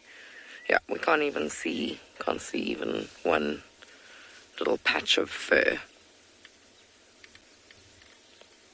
And I think that you've come back to us just in time to see the last 3 also moving off into, well, first urinating and then maybe moving off into the bush. I find it so hilarious how lions don't even, she's hardly changed her position. She just kind of walks over and then starts weeing. She doesn't bend down or squat or anything. Yeah, there she goes, coming to join the rest in this very thick bush in front of us.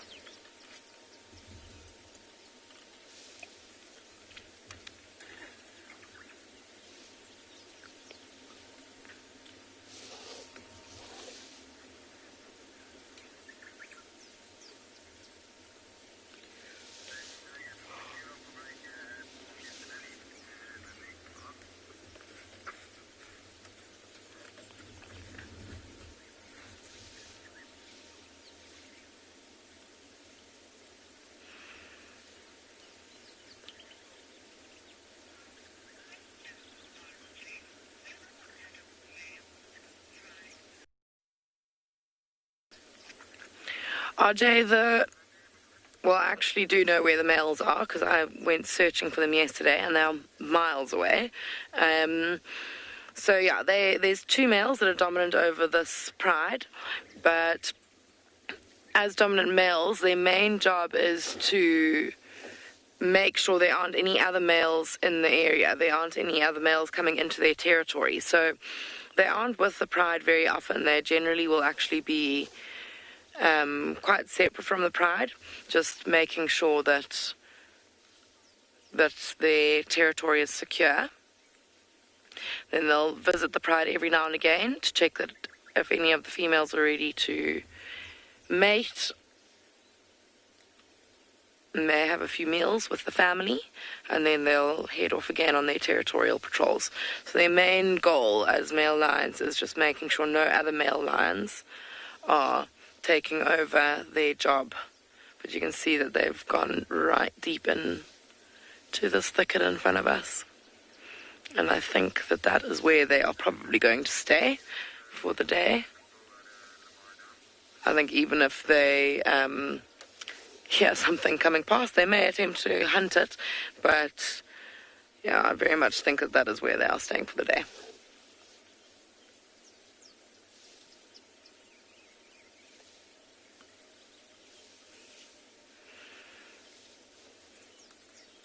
You can just hear them moving around in there. I'm amazed that they even have space to lie down. It's such a thick thicket. There's still one outside who may...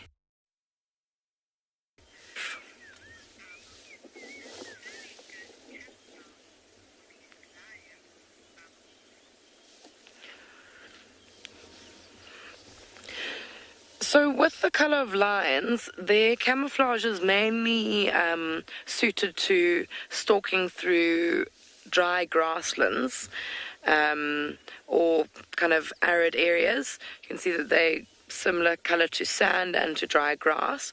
So, yeah, I guess them crawling under a bush, they could look like a pile of sand or a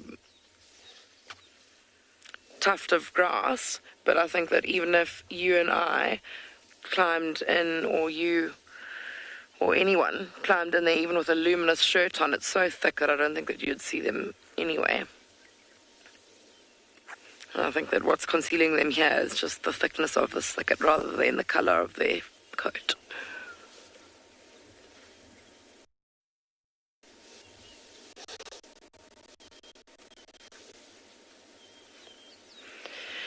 I do think that we have spent quite a lot of time with these lions this morning. And like I said, I don't think that they're going to be doing much more. I think that they've found their happy space for the day where they're going to be kept nice and cool, and I think they're going to stay there. I think this last one that's outside is going to move in relatively soon, and then that will be that for the day.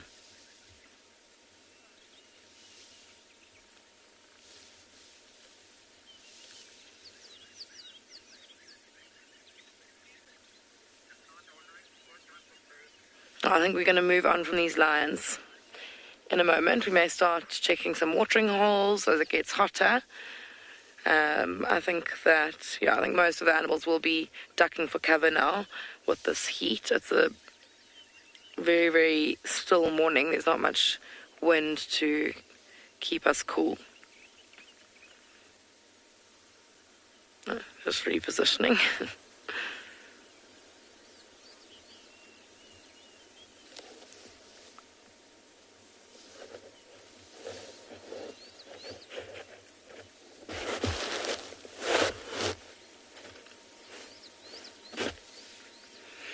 Just hear a little movement every now and again of a lion inside this thicket.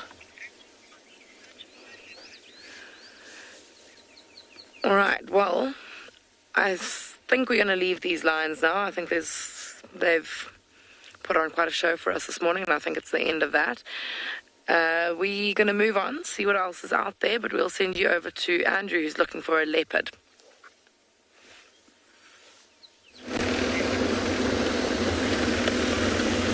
Thanks, Kim. So we now have left Impalas there. So we're checking the western now sector, where the last update, I know there is in Kuhuma thinking we cannot go to that area where they are right now, difference property. But the last update is that if they ever come east, they will probably come to us, Djuma. So then I'm going to be working in this area. But, you know, they might sometimes just lie flat. But if they ever move to us, I'm going to make sure I'm in an area where I'm close by to see what is going to be happening. And then the other guys also still following up on that male leopard that walked across quarantine this morning, but there's no joy still. So it happened that he also maybe just into the bush. The last tracks was somewhere just before Twin Dam. And it looks like he came from the west, looks like it. Track lead from there, across to quarantine. And it could happen that maybe they didn't actually.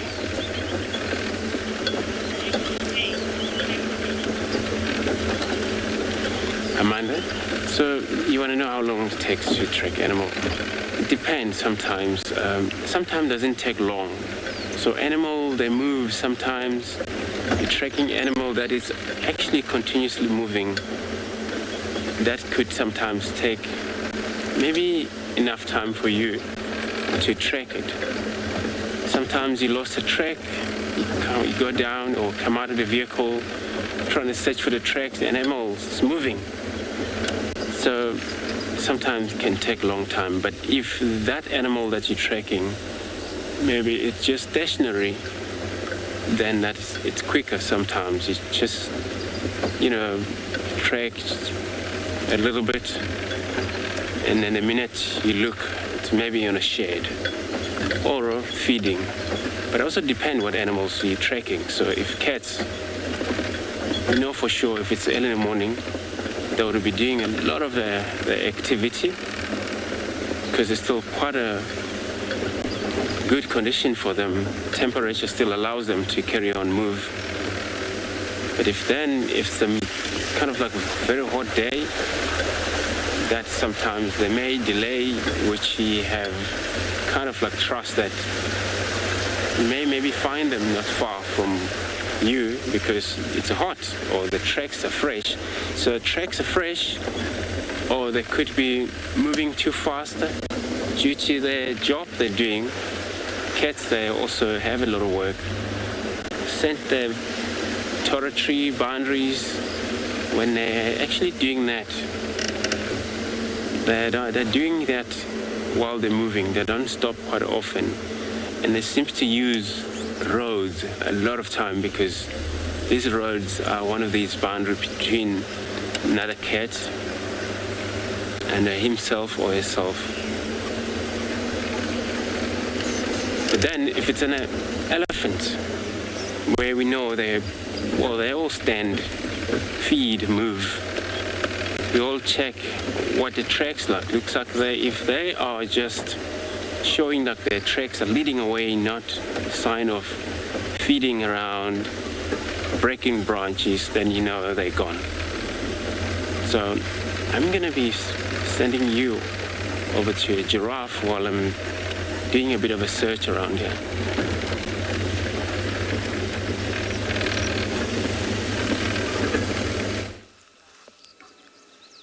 A giraffe. It's been a few days since I've came across one. This is a male, a really large male, and I don't know how easy it is to see because of this harsh sunlight, but he's very, very dark. It's really, really dark in color, those thermal patches. He's not light. And it's no longer sort of the rule of thumb that the giraffes darken as they get older. Darker males, has been recently found, are said to be more solitary. You won't really find the darker males around other males or around the sort of not so tight, loose herds. Of course, when he's seeking a female, absolutely, but the darker males are said to be more solitary and less social. Whereas the lighter males, or the lighter coloured counterparts, are said to be a lot more social and will aggregate, if you like. So this study, it was released in 2019, so it's fairly new, actually suggests that the colour of a male giraffe's spots, or patches, shall I say, strongly relates to their patterns of social association, rather than age that we always thought. So when you look at a male and you see, wow, he's really, really dark in colour, almost black, really dark in colour, you'll know that he's less social. And what does that mean? Well, it normally means that he's actually more dominant. He'll be the dominant bull in the area. Now, some giraffes do darken as they age. Yes, they absolutely will. As they get older, they'll start to get a little bit darker. But it's not sort of a direct... Wow. I apologise if that hurt your ears as much as it hurt mine. But yes, it's not sort of a direct correlation to age. You will find that some males absolutely never darken, no matter how old they get. And you can sometimes find that as a bull gets older, he'll lose pigmentation and he'll get lighter. So it's not the general rule of thumb that we once thought. It can be more closely linked to physical condition, status, and signalling to others.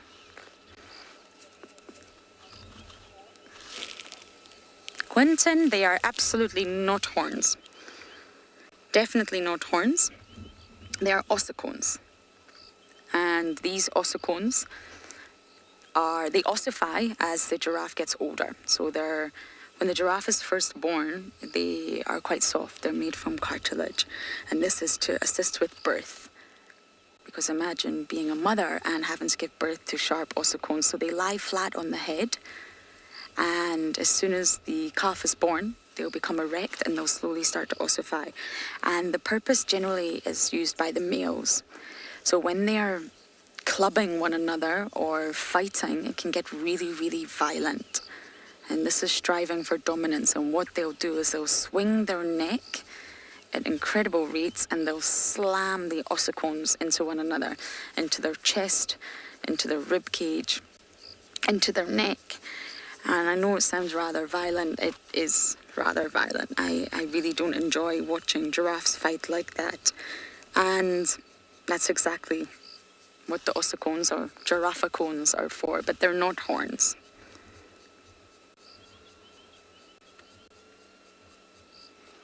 They're present in the embryo though, the ossicones. They're just made of a different material and in a different position. I'll go forward for you, Simon. There you go. What is it? Do you want to go back? Yeah. Okay.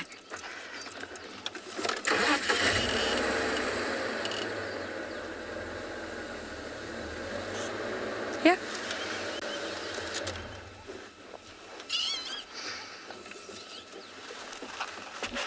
Okay, so you can see his neck's bent over at a 90-degree angle here.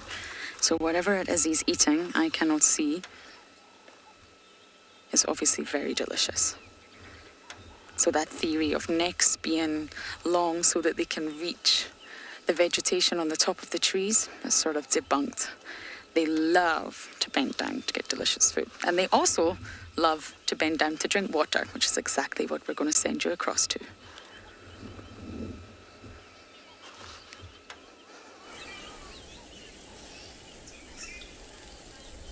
So, talking about the ossicones of a giraffe, here we've got a young male giraffe who hasn't been using the horns on his head or the ossicones often enough yet to rub all the hairs off. So you can see it's starting to get the baldness on the top there, but still quite a lot of fur around the edges. So this young giraffe is not yet at prime fighting age to start having to fight for females, but it's actually looking to have a drink.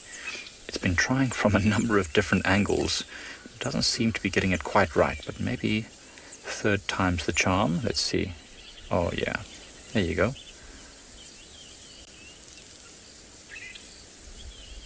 You can really see the water being sucked into its mouth and all the way up its very long neck. And they don't usually drink for very long before they have to lift their heads up, have a bit of a look around. It's such a difficult thing to do. I don't think they can breathe very easily as well whilst they're drinking like that. So they have to kind of come up, have a little bit of a few breaths, look around for any danger, then go back down and drink some more. There's plenty of giraffes around and plenty of impalas as well. So I think it's feeling pretty safe at the moment. It'll probably try and drink a little bit more. It's a big animal that has to drink quite a lot in order to make sure that its body functions correctly. Dehydration is one of the biggest killers of anything in Africa, and it's very hot today, so it needs to keep hydrated a lot. Faith certainly is. I don't know, I've never really tried to drink like that, but I shall at some point in my life, I'm sure, and I'm sure that it will be quite uncomfortable. But for a giraffe, it's the only way it can drink. Its neck is just too long to easily be able to get to that water without bending its legs are too long for it to easily be able to get to the water without having to bend its knees and lean forward like that. I'm surprised to see that it seems to be finished with drinking already. It tried to drink a couple of times before, but didn't really get much of a mouthful. Perhaps it wants to try again a bit later when we're not scrutinizing it and critiquing its performance. And there's a number of young males here. It's actually walking towards another young male of a similar age. I wonder if these are all joining together just for some sparring or some practice fighting.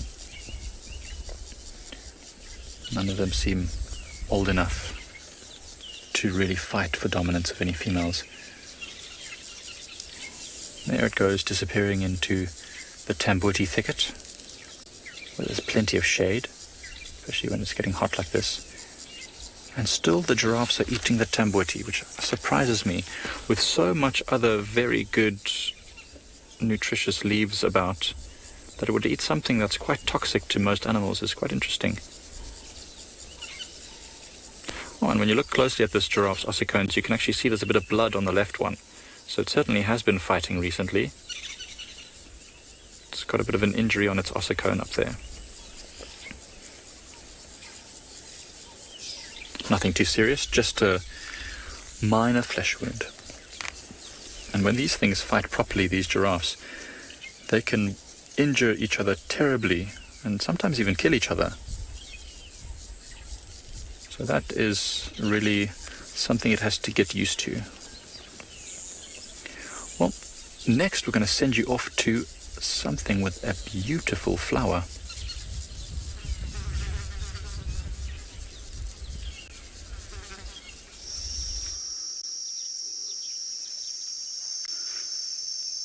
Good morning and welcome back to Tswalu. We're still driving around seeing what we can have a look at.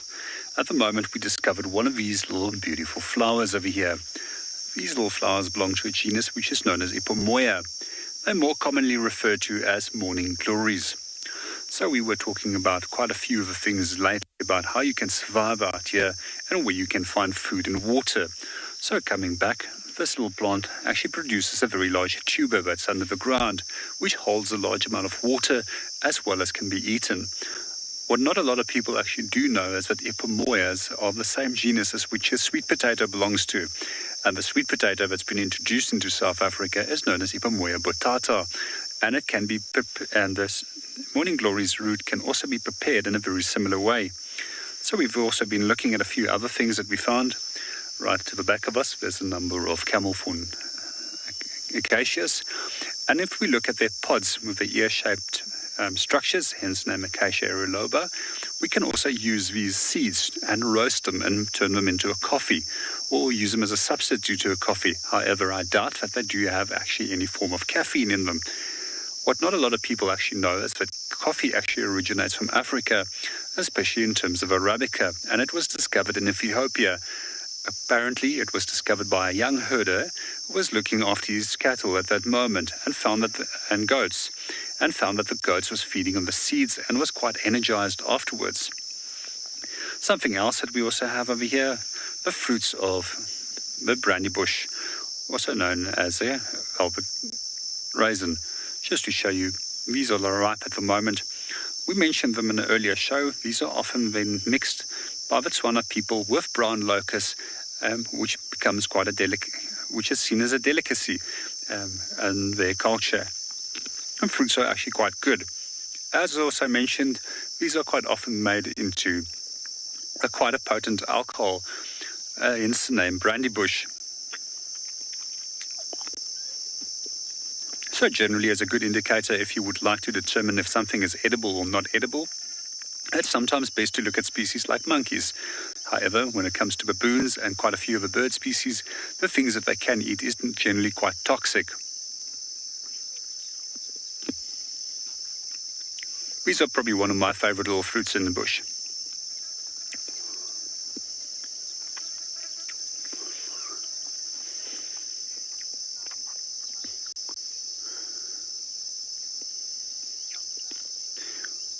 Good morning, Numsa. To answer your question, that's quite a tricky one, but there's quite a few that I can think of. The brandy bush is one of them. The morning glory is another. And then also, quite often, the roots of many of the plant species is also edible. You can dig these up and you can either gain water from them or you can turn them into a porridge. So there's still one or two of the trees that I would like to mention or discuss at a later stage, which I'll tell you a little bit more about how you can make porridge from them.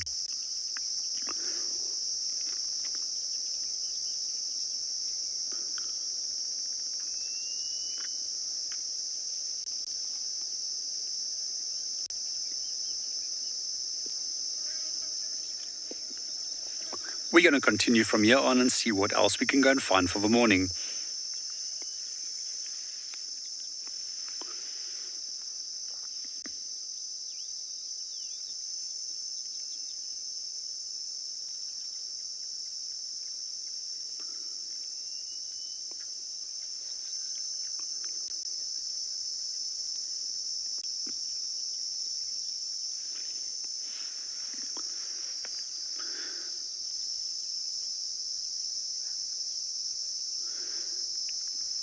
In the meanwhile, we're handing you back to Lauren.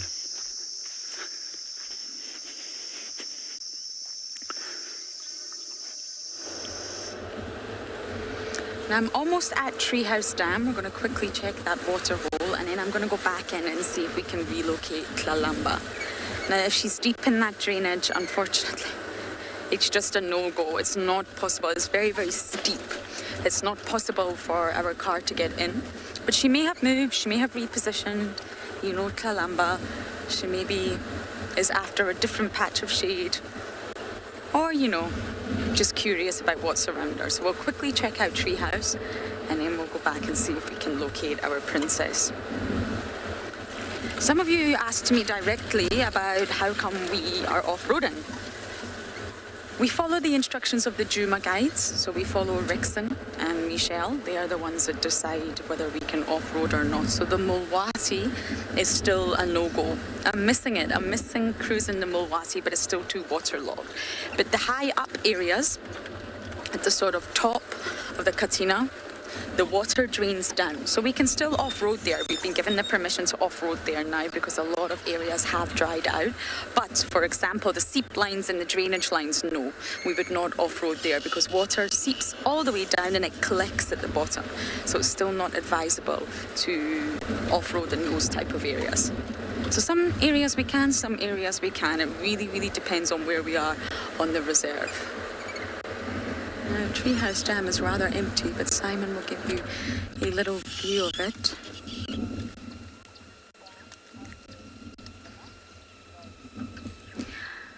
Lolly, there's differences between dams and pans and puddles and water holes, but dams, we have Gowrie Dam, we have Buffelshoek Dam, Treehouse Dam and Twin Dams. That's the main dams on Djuma, but of course we now traverse other properties. We also traverse Simbambili, we traverse Chitwa, Torchwood and Buffelshoek, and they all have dams of their own. But on Djuma, there's 4, and this one is Treehouse Dam, and they're all incredibly full. But the predators or even the antelope species don't need to come to the big dams to drink anymore. There's water holes, there's puddles, there's areas that have just collected water through all the rains. So basically water is everywhere. Whereas in winter, when it all dries up and the water bodies lose their volume and start to shrink, you'll find everything concentrates in the one area.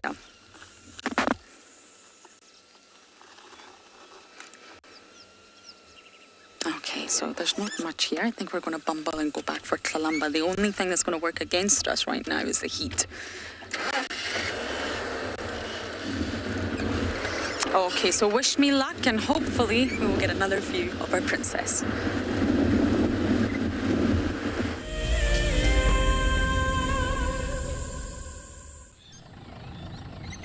My favorite animal is a leopard. Purely because I just think they are just the epitome of feline grace and power, and the way they can move about in any environment and remain hidden until they want to be seen, I just find incredibly intoxicating, and they're amazingly beautiful.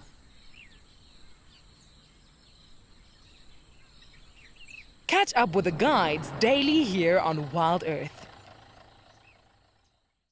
Join our Explorers program so we can keep on sharing nature with the world. For a monthly subscription, you will have the opportunity to win fantastic WildEarth expeditions, have access to an animal identification app, receive weekly highlights from our shows, and much more. All the money will go to keeping these live safaris on air, which in turn connects a global population with nature. My name is James Hendry, and I work here at Djuma Private Game Reserve in the Sabi sands on the western fringes of the Greater Kruger National Park. My favorite part of getting questions from viewers is that we get to have long and varied discussions about all sorts of different aspects of nature. Because our audience comes from all over the world, it's very special to have different perspectives from everywhere. If you want to submit a question on WildEarth, you need to register on our website. Once registered, go to the Live Safari page and submit your question beneath the live feed. Welcome to my car. This is Wendy, and she's my favorite. She would love to have your name engraved on her so you can be with her every single time she goes on a safari here in Djuma. If you become a WildEarth explorer, you will have the opportunity to buy an engraved tag which we will attach to her. We will make sure to send you a digital picture to show you exactly where you are sitting on her. You will have front row seat in every single sighting.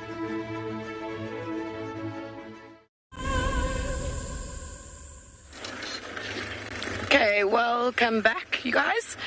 We had a very, very cute little, very young giraffe calf, but they're not playing game, and we are just trying to reposition so that we can see them a bit better. They'll be around this corner here. It's a mother and her youngster.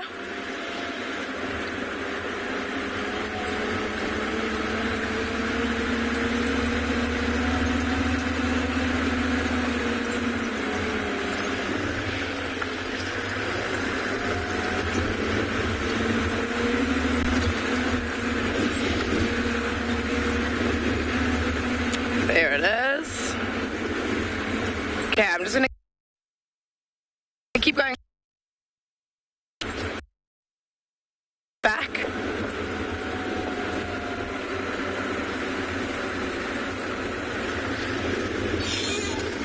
Oops.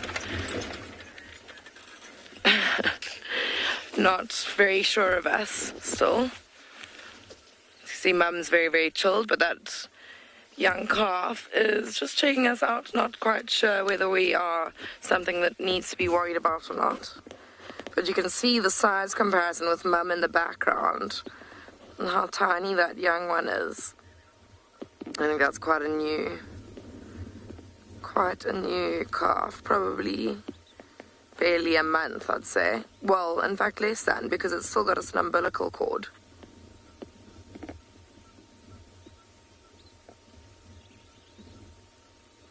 But giraffe are the mammal that keeps the umbilical cord for the longest out of all mammals. You can keep it for a couple of weeks.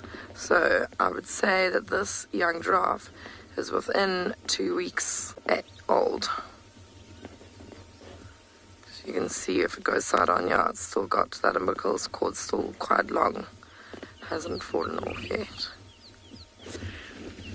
Looks like a young male.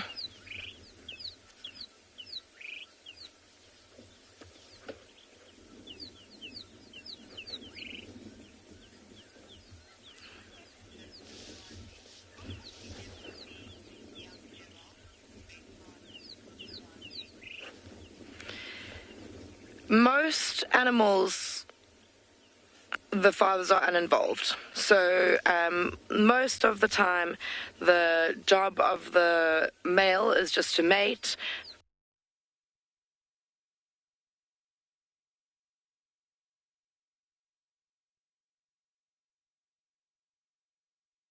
To mate.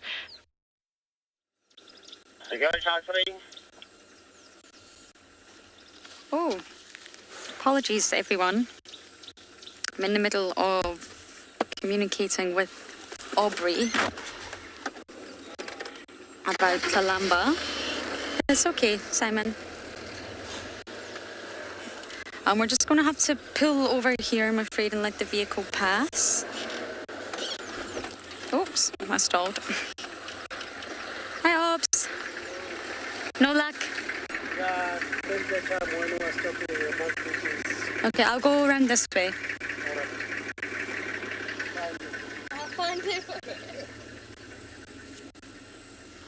Alrighty. So apparently she's not in the drainage, which is exactly what I expected. But we'll loop round and we'll see if we can find her.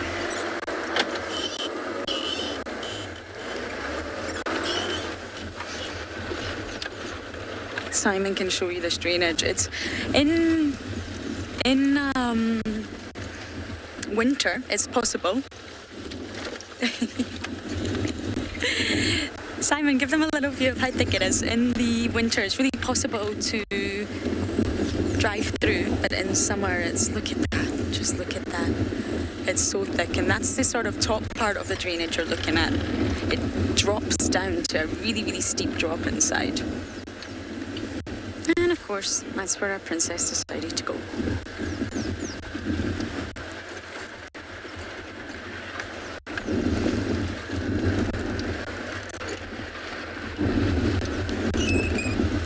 Okay, I'm going to do my very best here. Aubrey's going that way. I'm going to go this way. Wish us luck, but for now, we're going to send you back to Kim and her giraffe.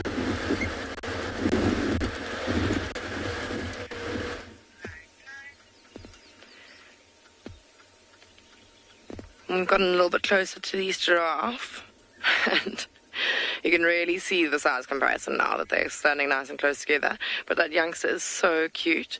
See, a little bit unsure of us. But how gorgeous is his tiny little head. It looks so strange on the end of that neck. It looks too small for his body. Still got a bit of growing to do, growing into himself. But he's very, very sweet. His face is all kind of scrunched up still.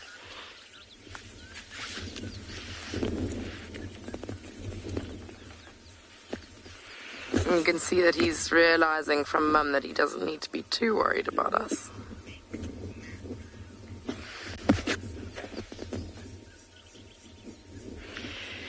Matt, I haven't really heard giraffe making noises before. I think that they make quite a bit of snorting and huffing and puffing when they are fighting. But apart from that, they are quite silent creatures.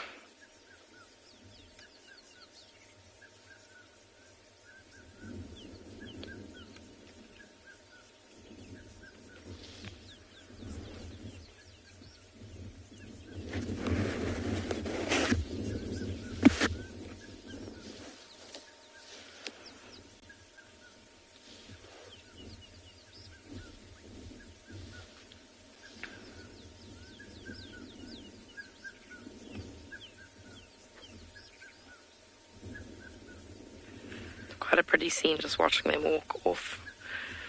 You can see Mum's very, very uninterested in us. Her ears aren't even turned back towards us. She's just keeping an eye on her surroundings apart from us. Whereas that little youngster still, there he is, looking at us. He's still just making sure that we aren't getting up to anything that he would not, that would worry him. Sweet, I've just noticed a bunch of piglets off to our left. And the season of babies is quite a nice season. Lots of energy, because all the youngsters do have quite a bit more energy than the older ones. So they don't have to conserve their energy for hunting or looking after their young. So that, oh, that little piglet's being chased by an older...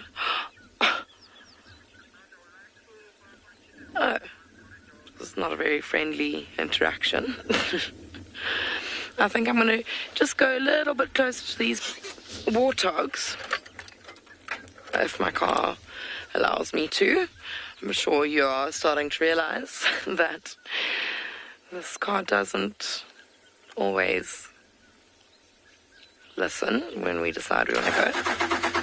There we go. Oops. Shame that giraffe.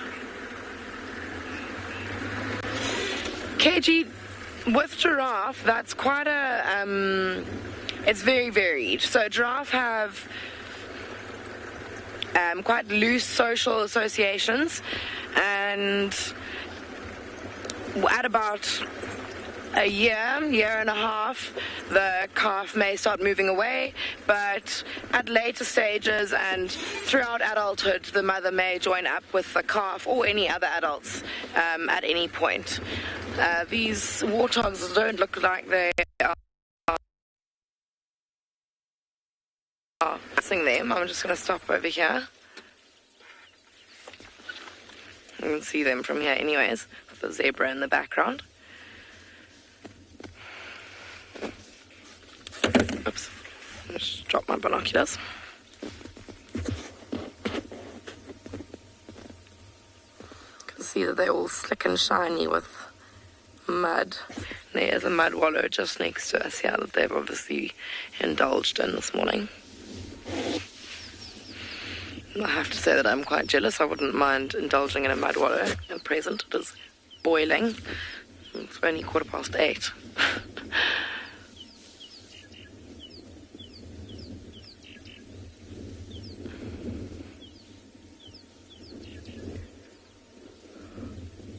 But thank goodness there has a little bit of a breeze has picked up, so we are surviving.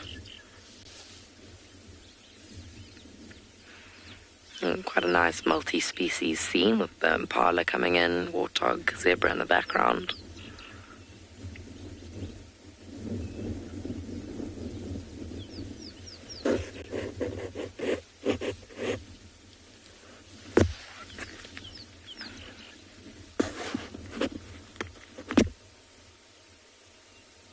I think these two warthogs, the one that walked away definitely had been in the mud wallow. It looks like these two may go towards the mud wallow. I'm going to try and reposition just before they get to it because I would like to be able to see them in the wallowing, but I don't want to scare them away once they're there.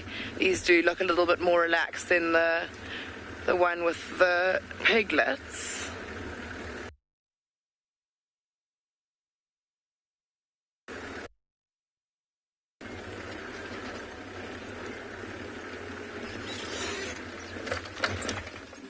Oh, and plop, down he goes.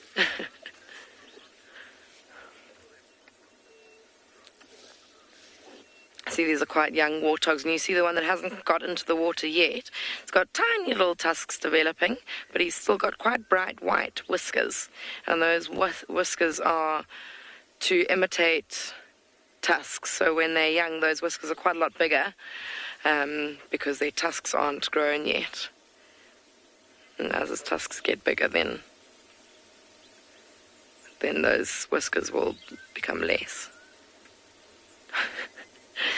He looks so content.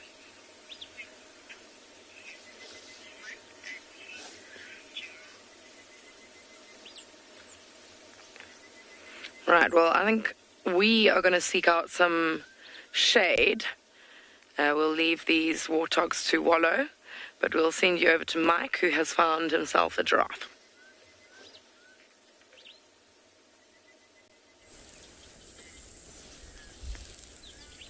So our giraffes are still here, although they look like they're going to start making their way away from the water.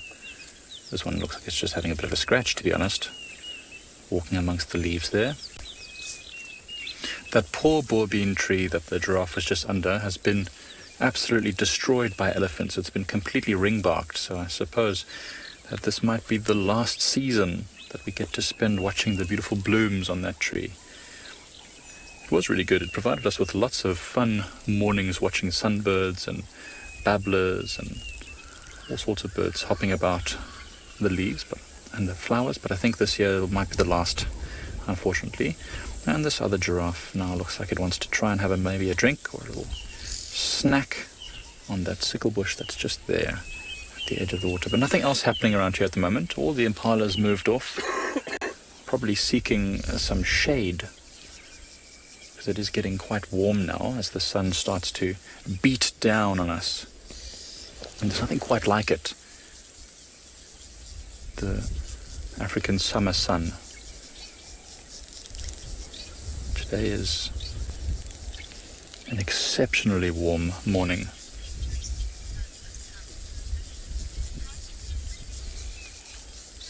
Kate, that is interesting. So giraffes don't really have to sleep that much, Kate. I mean, they really do with as little as an hour's sleep a day, even less, sometimes maybe just 20 minutes of sleep in a day. They're a bit different to us. I mean, as I've mentioned before, animals with higher brain functions, really high cognitive ability, like the great apes and humans, for example, we need a lot of sleep to keep our brain functioning at that maximum level. But giraffes and other animals tend to function more on instinct than anything else, and that's a subconscious thing. So they can do with a lot less sleep. And how they do sleep is that they'll stand up and doze for a few minutes at a time. And if they really want to get a deep sleep, what they'll do is they'll usually only do it when there's other giraffes around, and usually in a very open area, but they'll lie down just like a horse. Sometimes they'll curl their neck onto their rump and rest it there. Or even, I've heard people say that they'll rest it against the side of a tree with the head up. But it's not for very long, usually just for 10-15 minutes at a time, and only when there's plenty of other things to look out for the danger. So Kate, a lot less sleep than what we would normally have. Imagine only sleeping for 20 minutes in a day. It'd be terrifying. If I get less than 6 hours sleep, I'm as grumpy as a hippo with a hurt ear, or a hernia, as they say in The Lion King. Mad as a hippo with a hernia. These giraffes look like they got plenty of sleep because they're looking pretty relaxed.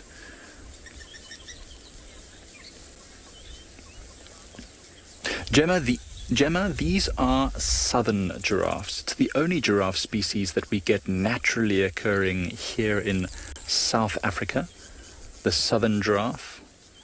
There might well be other species in South Africa, but those will be ones that are brought in for zoo purposes. Goodness, I'm going to have to move out of steps away because I think my big head is going to be in the way there. But Gemma, southern giraffes. One of the most abundant of the giraffe species.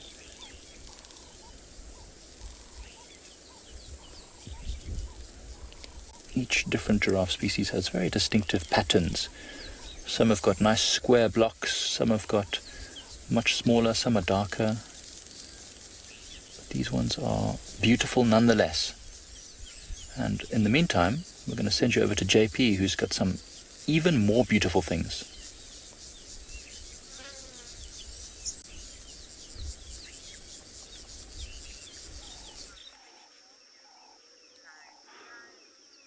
Good morning and welcome back. And we currently at Stoffberg Waterhole, enjoying a view on some of the most beautiful of the butterflies that we can have in the area. The ones that we are currently looking at are called blues. It's an incredibly difficult group of butterflies to identify. However, their coloration pattern is for me some of the most beautiful. As you can see, the upper half is dark or is bluish in color, while the underparts are pale, which is quite common amongst most species of butterfly. And this is referred to as a flash coloration strategy, where they will confuse a predator by showing bright colors and then flying off. We also have some brown vein whites that came in, and another African monarch butterfly. All of these little butterflies are sipping up some moisture.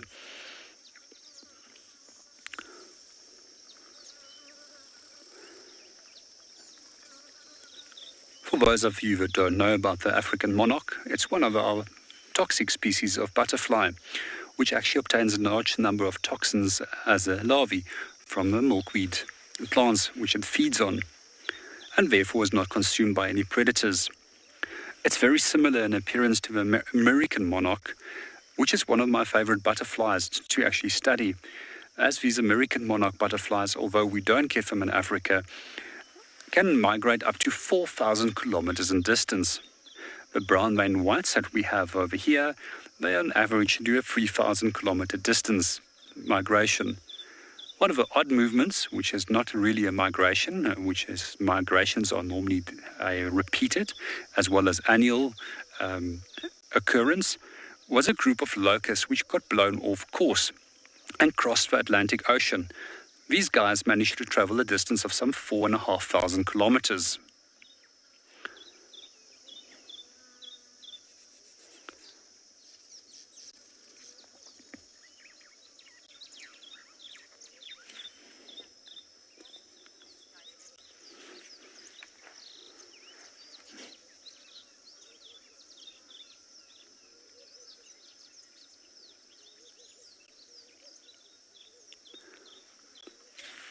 For some of those black-winged stilts. And meanwhile, there's also a number of bird species that came in. And on the opposite side of the dam, we've got a black-winged stilt. These birds are easily identified by the black upper parts, their white underparts, and incredibly long red legs. As we might have mentioned before, they've got the longest legs relative to their body size. Normally what you see if you do focus in on their little bills is that they've got very long straight bills, which they use to scout little insects off the water surface or by disturbing them from the water.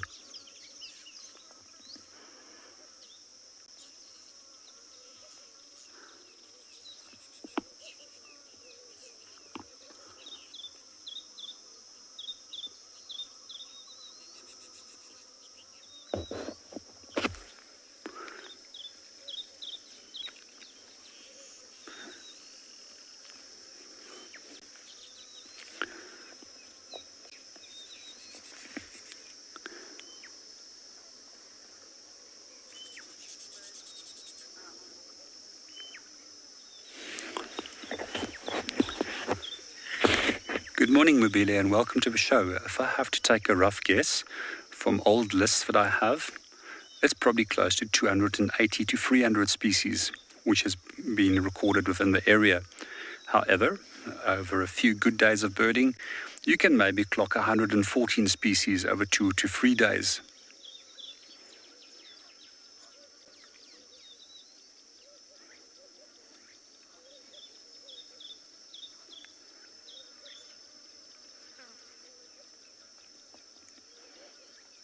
We also quite often have strange birds that do end up in the Kalahari.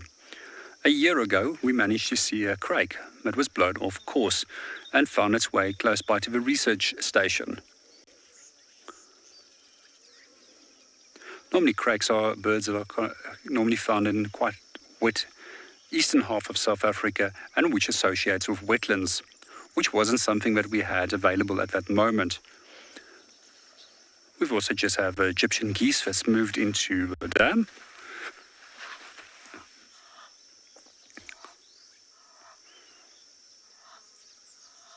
These birds can be quite noisy at times. We often see them quite close by to sport fields and fields where they will graze, unlike many of the other duck species which dabble in water to catch their food.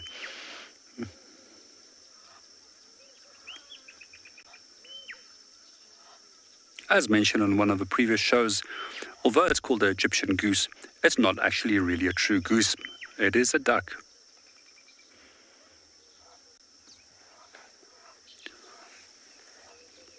We're just going to sit still for a short while and just soak up all the beautiful sounds and the butterflies coming to drink.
Good morning, Don.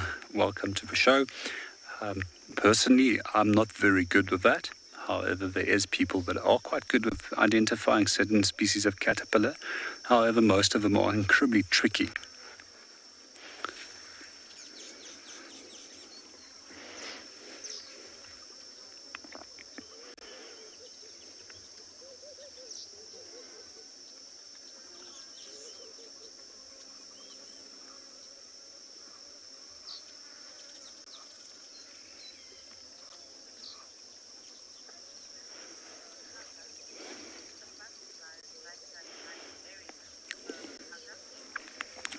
Good morning, Hugger, and welcome to the show.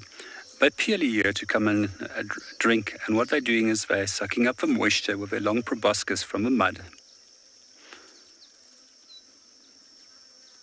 Sometimes we'll also see them doing that in the dung of a number of different species of animals, where they will just come and sip up that moisture. Quite often in the Lowveld, where there's elephants, we'll actually watch them where they come and sit on the elephant dung and do precisely the same. So even do that on top of lion dung.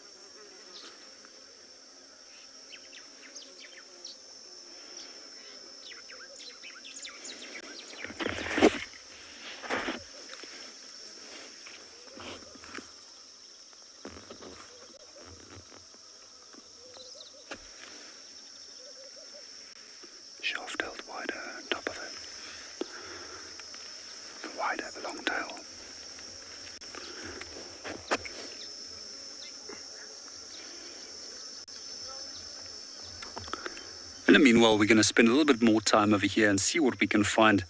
But we're going to hand you over to Rowan.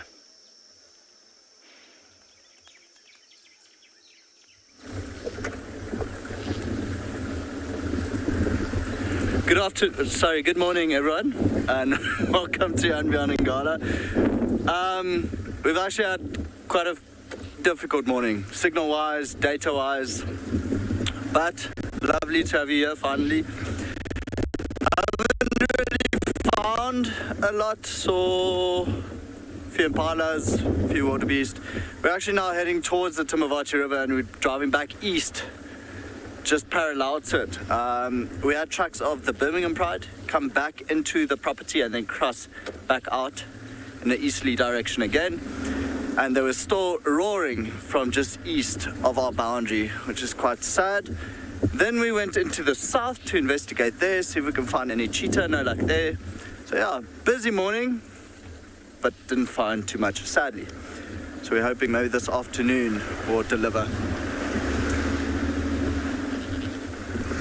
Oopsie. Quite a bit of water still left from the rain we had the other day. So where we are now, it's a road called Ngala Loop, and it opens up to beautiful open clearings up ahead just before we hit the river. We might actually just pop into the river, see if we can find any sign of the Tswalu young male. His mom has pushed him away, and strangely enough, we haven't found tracks of the mother in a long time. The tracks of that lioness with the two cubs, they were walking here last night, going in that direction. But tracks are from last night. You can see there are a few Jenna tracks on top of it. There's even a porcupine track on top of it. Here's the quill to prove it. Yeah, so we want to see if we can find Tswalu young male's tracks.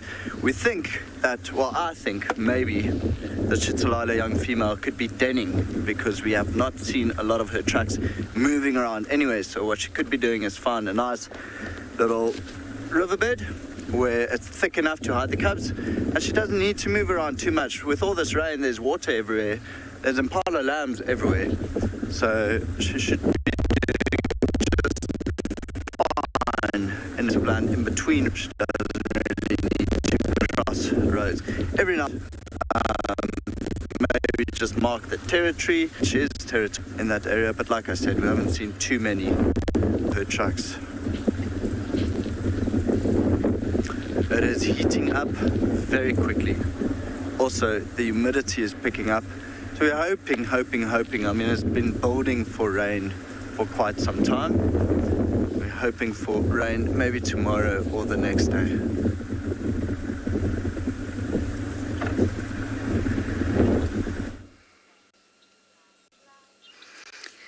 Now, no animal has been harmed during this. This is a moth that I found in my car, and it's obviously passed away. It did not make it, I'm afraid, but I thought this would be a really nice chance, since I'm not finding any other animals in this heat, to look closely at moths. And I think this is a cream-striped owl moth, and you see these two spots. This is where the name owl comes from, and this is a form of camouflage, if you like. These sort of spots are to look like the head or the eye and to confuse the predator. Lots of different organisms have it. It's very common in fish, where they'll have a sort of eye spot at the back of their body in the caudal area to confuse the predator. Where's the head? Is the head or is that the head? They get really, really confused and it throws the predator off. So that's exactly what this is for. Now, I'm going to do a little touchy thing here. I don't know if this will work. This animal is dead, everyone. If I rub my fingers on the wings, it's very, very soft. Let me just try one more time. Maybe if you just zoom out a little bit, Simon.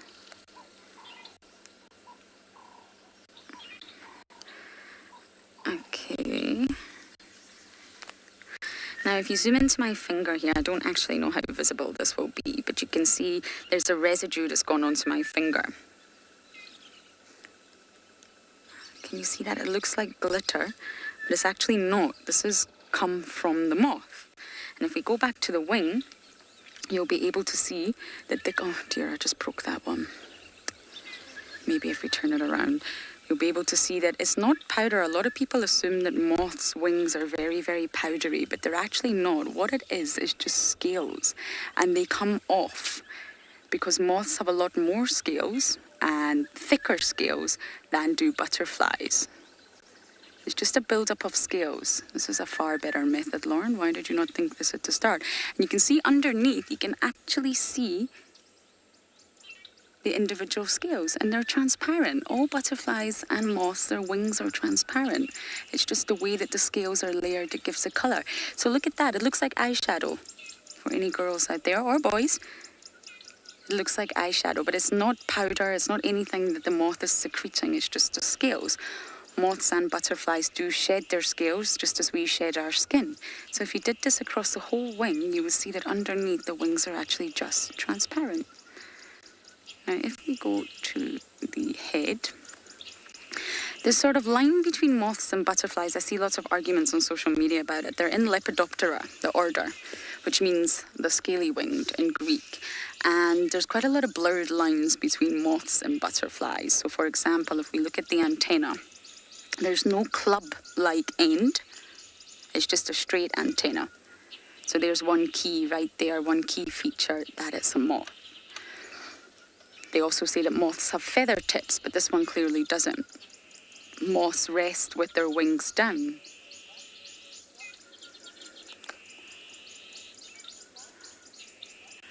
And some butterflies rest with their wings up.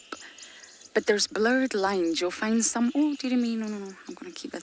Some moths will rest with their wings up and vice versa. So there's always the exception to the rule. There's always those species that end up doing what the other one is supposed to do. So it's very, very blurred. There's lots of arguments about how clear is the line defining moths and butterflies. But isn't this individual absolutely beautiful? There's said to be more, oh, it's right, okay, Simon, just let me turn it around. You can see its proboscis is out. What a lovely view. So it has 6 legs, of course, as all insects do. And right here at the mouth part, this is the proboscis. Now, this is how they feed. They don't eat, they drink, and they use a straw. And it's really long, and it normally curls under. I hope you can all see that. And that's how they suck up nectar. And it's not just nectar. They'll also suck up muddy water, blood. Butterflies and moths have both been known to land on carcasses and suck blood. And I don't know how well you can see this. My hand is shaking, but the proboscis is so long. It goes all the way to the end of the body. But normally it's in a really tight curl, and they extend it using muscular control when they're ready to drink, when they're sucking up nectar. Isn't that just lovely? And you can see the segmented body. This is the head, the sensory center, all insects have. And then the next part is a transport center. All the legs are attached to the same segment. You see that? This is the thorax. Now the abdomen is the lower part. There's no legs or wings attached to the abdomen. The transport center, the middle segment, is where all the legs are and the attachment sites for the wings. Now the abdomen here is where the gut is and the reproductive areas.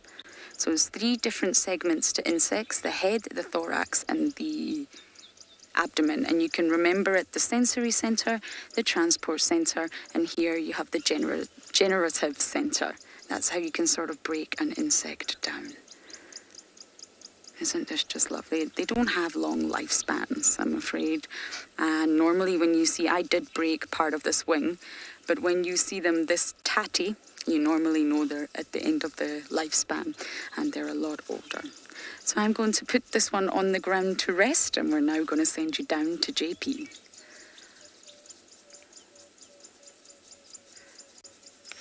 Will this be good if I keep it like this? Yeah.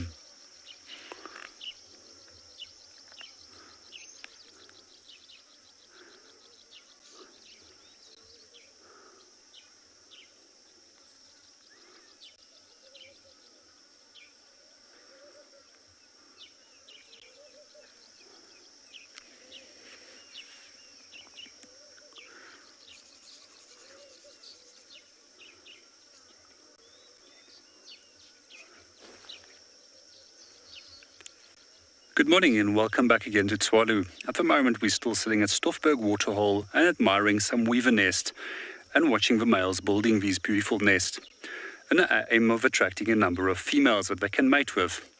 But in the meanwhile we were also discussing how to actually identify these different yellow and black coloured weavers.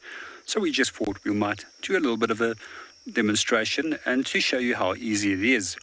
So out of the 3 common species of weavers that we find in South Africa, there are lesser mask, a southern mask weaver and a village weaver. Fortunately for us, one less weaver in this area, and that's a village weaver, which we only find to the eastern half of South Africa.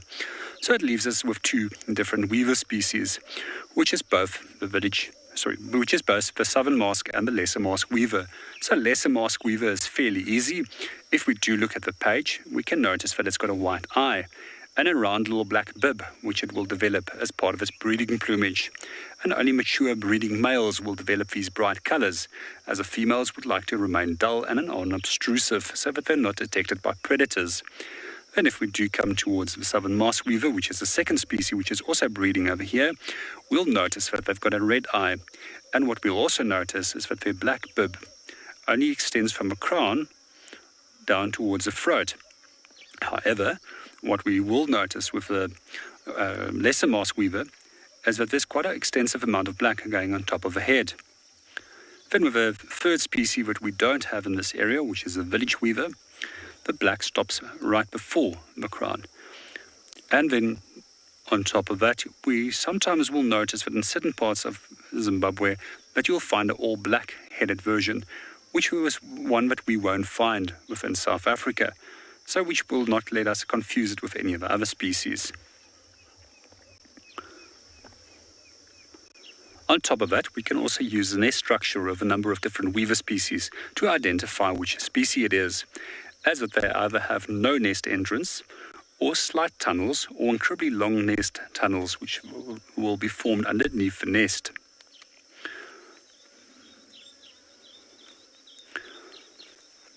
They also aim to keep these little nest entrances fairly small, so that only the female can fit in there, to prevent that species like cuckoo can easily sneak into them.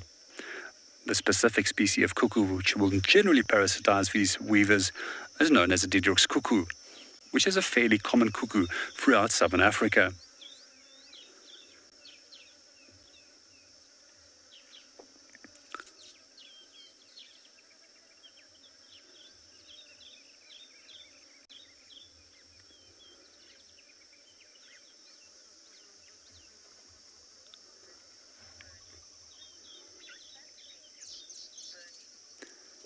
Good morning, Bernie, and welcome to the show. And birds are absolutely fascinating. Sometimes I find their behavior even more complex than that of animals. And when there's no animals, there tends to always be birds and insects to look at. I'm just going to ask Craig to maybe just quickly scan for us onto the log, which is on the opposite side of the water body. It's a beautiful, bright, blue, iridescent bird that I would like to point out to you. These are known as Cape glossy starlings. There's 2 very similar looking starlings which we find in South Africa, the Cape glossy starling and the greater blue-eared starling. However, we only have a Cape glossy starling on this side, which makes identification fairly easy. And sometimes under bright light conditions, it's quite tricky to, under dull light conditions, to be able to identify the 2 birds from one another if you don't hear the call. I'm just going to see if I can find them again. I just moved behind the log.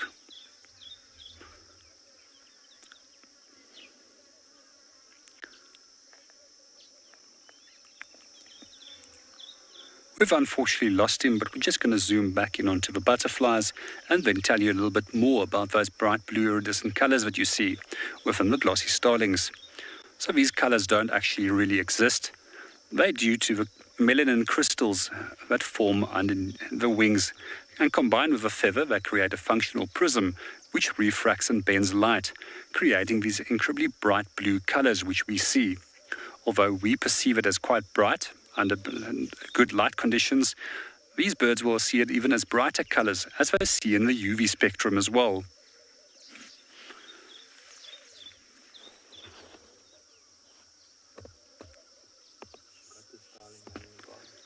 we just got the starling back. He's just having a bath. Good morning, Kavi. It is a question that I often get asked, and it probably differs from day to day. But in general, it's Cape wagtails. There's just something pleasant about watching them and calming about watching them as they move around, catching little insects, making their little call and wagging their tails up and down.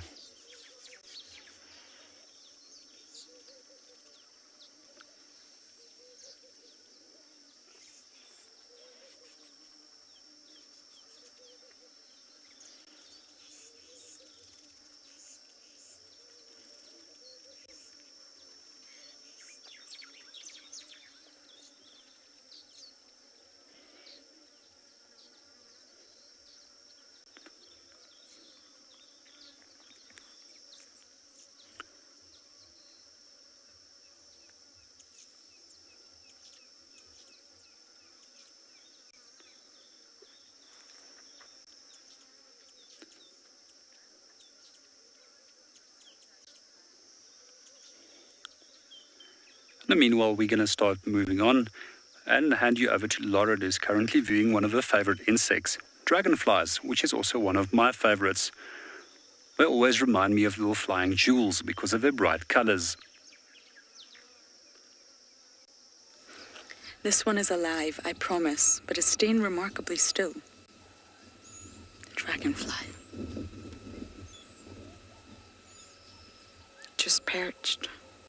Warming up in the sun. We're already incredibly warm, but if you're ectothermic, then maybe you need to warm up every now and then.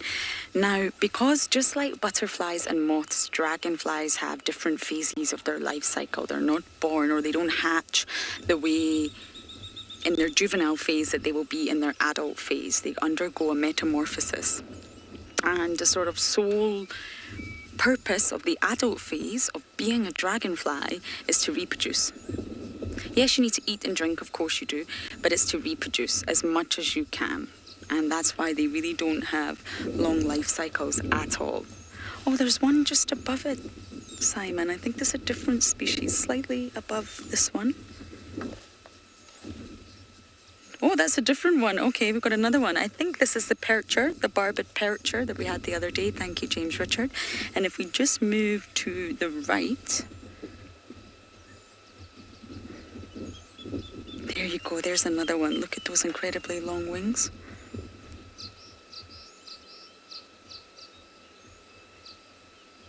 It could be another percher.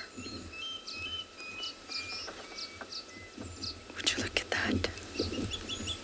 Stunning. And they're all mating, but it's really hard to get mating on camera because they do it flying.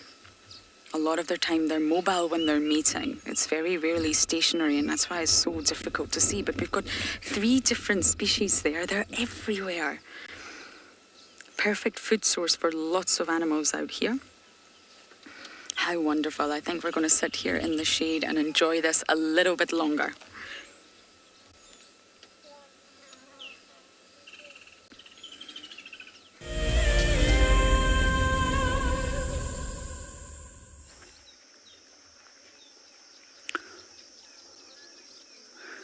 Welcome back to Tswalu. We're still at Stoffberg Dam, so still watching a number of different insects.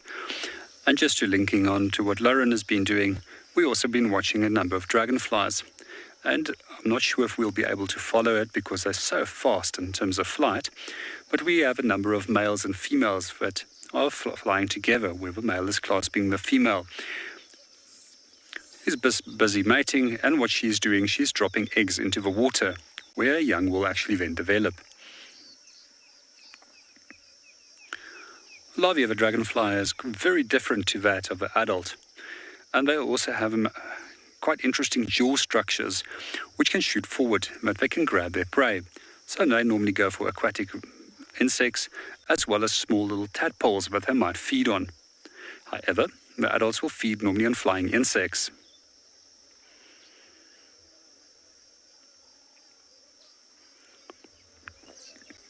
One of the other insects that we were trying to show you earlier on, but also very fast in flight and very difficult to get a view on, is a number of different species of wasps.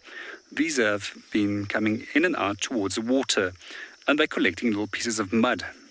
Quite often what they will do is that they will then place a caterpillar in a little mud construction that they've created. And that will be used for an egg that will be laid in it, where the young will develop inside that little caterpillar.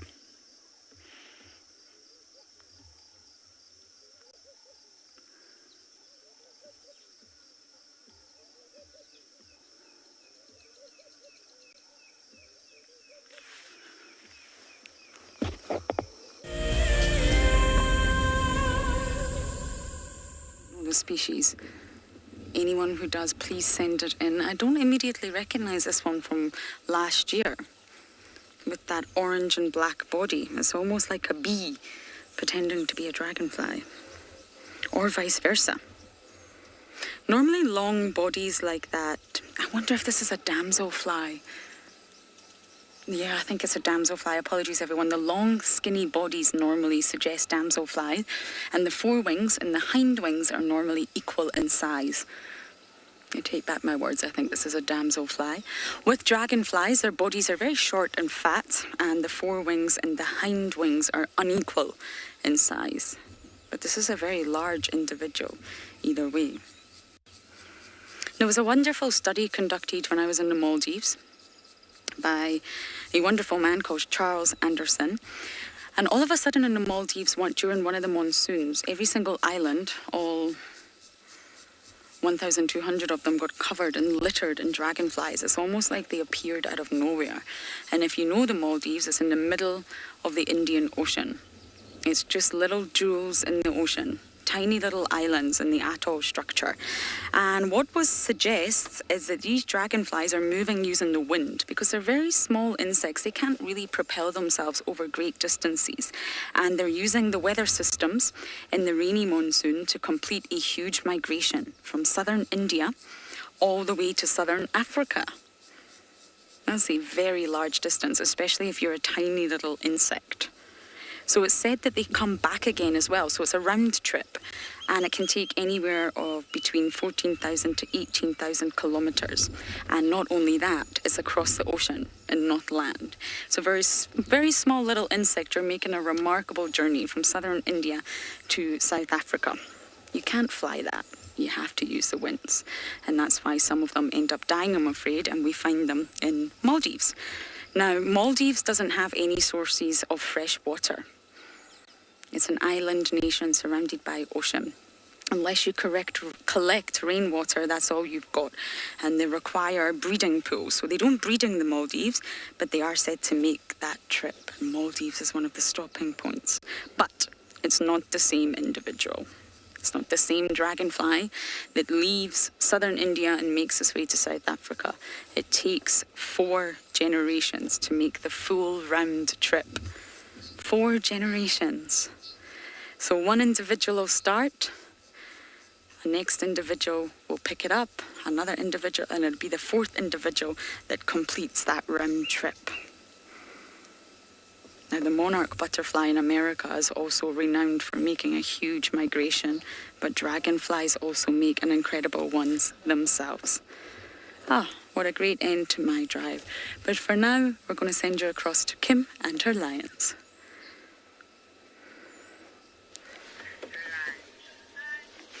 So we've done a bit of driving around, and we found not very much because everything has ducked into shade. So we decided to come back and check on the lions, Mountain Pride, and they have actually come out a little bit, which is not what I was expecting. I was expecting to come here and not see anything. But I think the reason that they've probably come out is maybe it's too still inside of that thicket, and they want the added benefit of being outside in the shade, but also with that cool air. Well, not so cool, but just at least some airflow flowing over them, helping them to keep cool.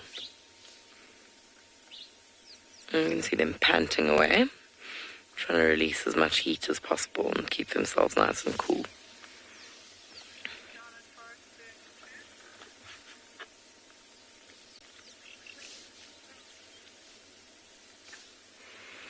I think when it gets to this time of day, as early as it is, and we looked at the temperature half an hour ago and it was already 31 degrees at 8:30 in the morning, which is just ridiculous. I think that it's going to just carry on getting hotter and hotter and hotter, and all the animals are going to go deeper and deeper and deeper into nice, dense, cool thickets. It's absolutely the only thing to do on a day like today. And I do not doubt that if and, well, I suppose when we come back here this evening, so I think we'll come back and see what these lions are doing for the drive on this afternoon, I don't doubt that they will be very much in the same position that we find them in now.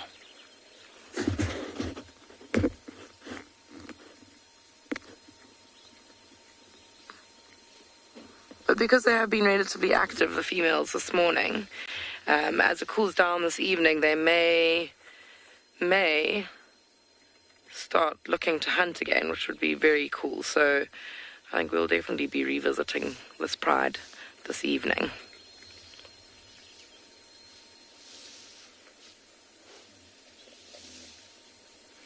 And you can see the one with its belly up in the air. You can imagine how nice and cool that must feel, that big fat belly just facing upwards with the cool breeze blowing over it. Must be quite a soothing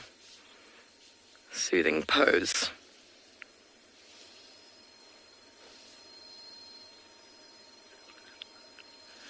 We are probably...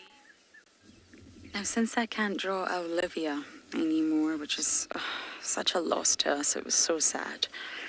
Nature is nature, but it was really sad. I've started drawing dragonflies, and their anatomy is just, incredible. There we go. Got a backup one, the damselfly. And with such a short lifespan, it can be a few weeks up to a year. It's similar to butterflies. Depending on the species, they've really got to be successful at what they do, and they make the most of summer out here, or the late spring to the very end of summer. That's what they're going to utilize in order to survive. And if they don't make the most of summer, it's very unlikely that they would succeed. The temperatures, although it's hard to imagine today, drop here. It's very, very cold out here. And each of these glistening wings that you can see, that's such a beautiful shot, Simon. It's attached to the thorax, as I already mentioned, the transport center, but it has separate muscles. Inside that thorax, which is so small, there's separate muscles powering those wings to move independently. Each of the 4 wings can move completely independently and allow this organism to reach speeds of 30 miles per hour on its own. That's not when it's powered by the wind. Obviously, when it's powered by the wind, it's going to go a lot faster. And the 3 pairs of legs at the very end, there's a flexible foot, a really flexy foot with a flexible joint and a pair of claws. So they can really snatch things up with their claws, and they can bend their foot, and that allows them to perch in the positions that we see them perching on in these branches. They can't walk on the ground. They haven't adapted to be terrestrial walkers. They're perchers and aerial hunters. Walking on the ground is not going to cut it for a butterfly. Their body shape won't allow that. But it has came to that time of day where the sun is now fully up. We're all hot. It's time for breakfast and the end of the sunrise safari. So thank you everyone for jumping on board. All your comments and wonderful questions. Please do join us again this afternoon. Have a great day.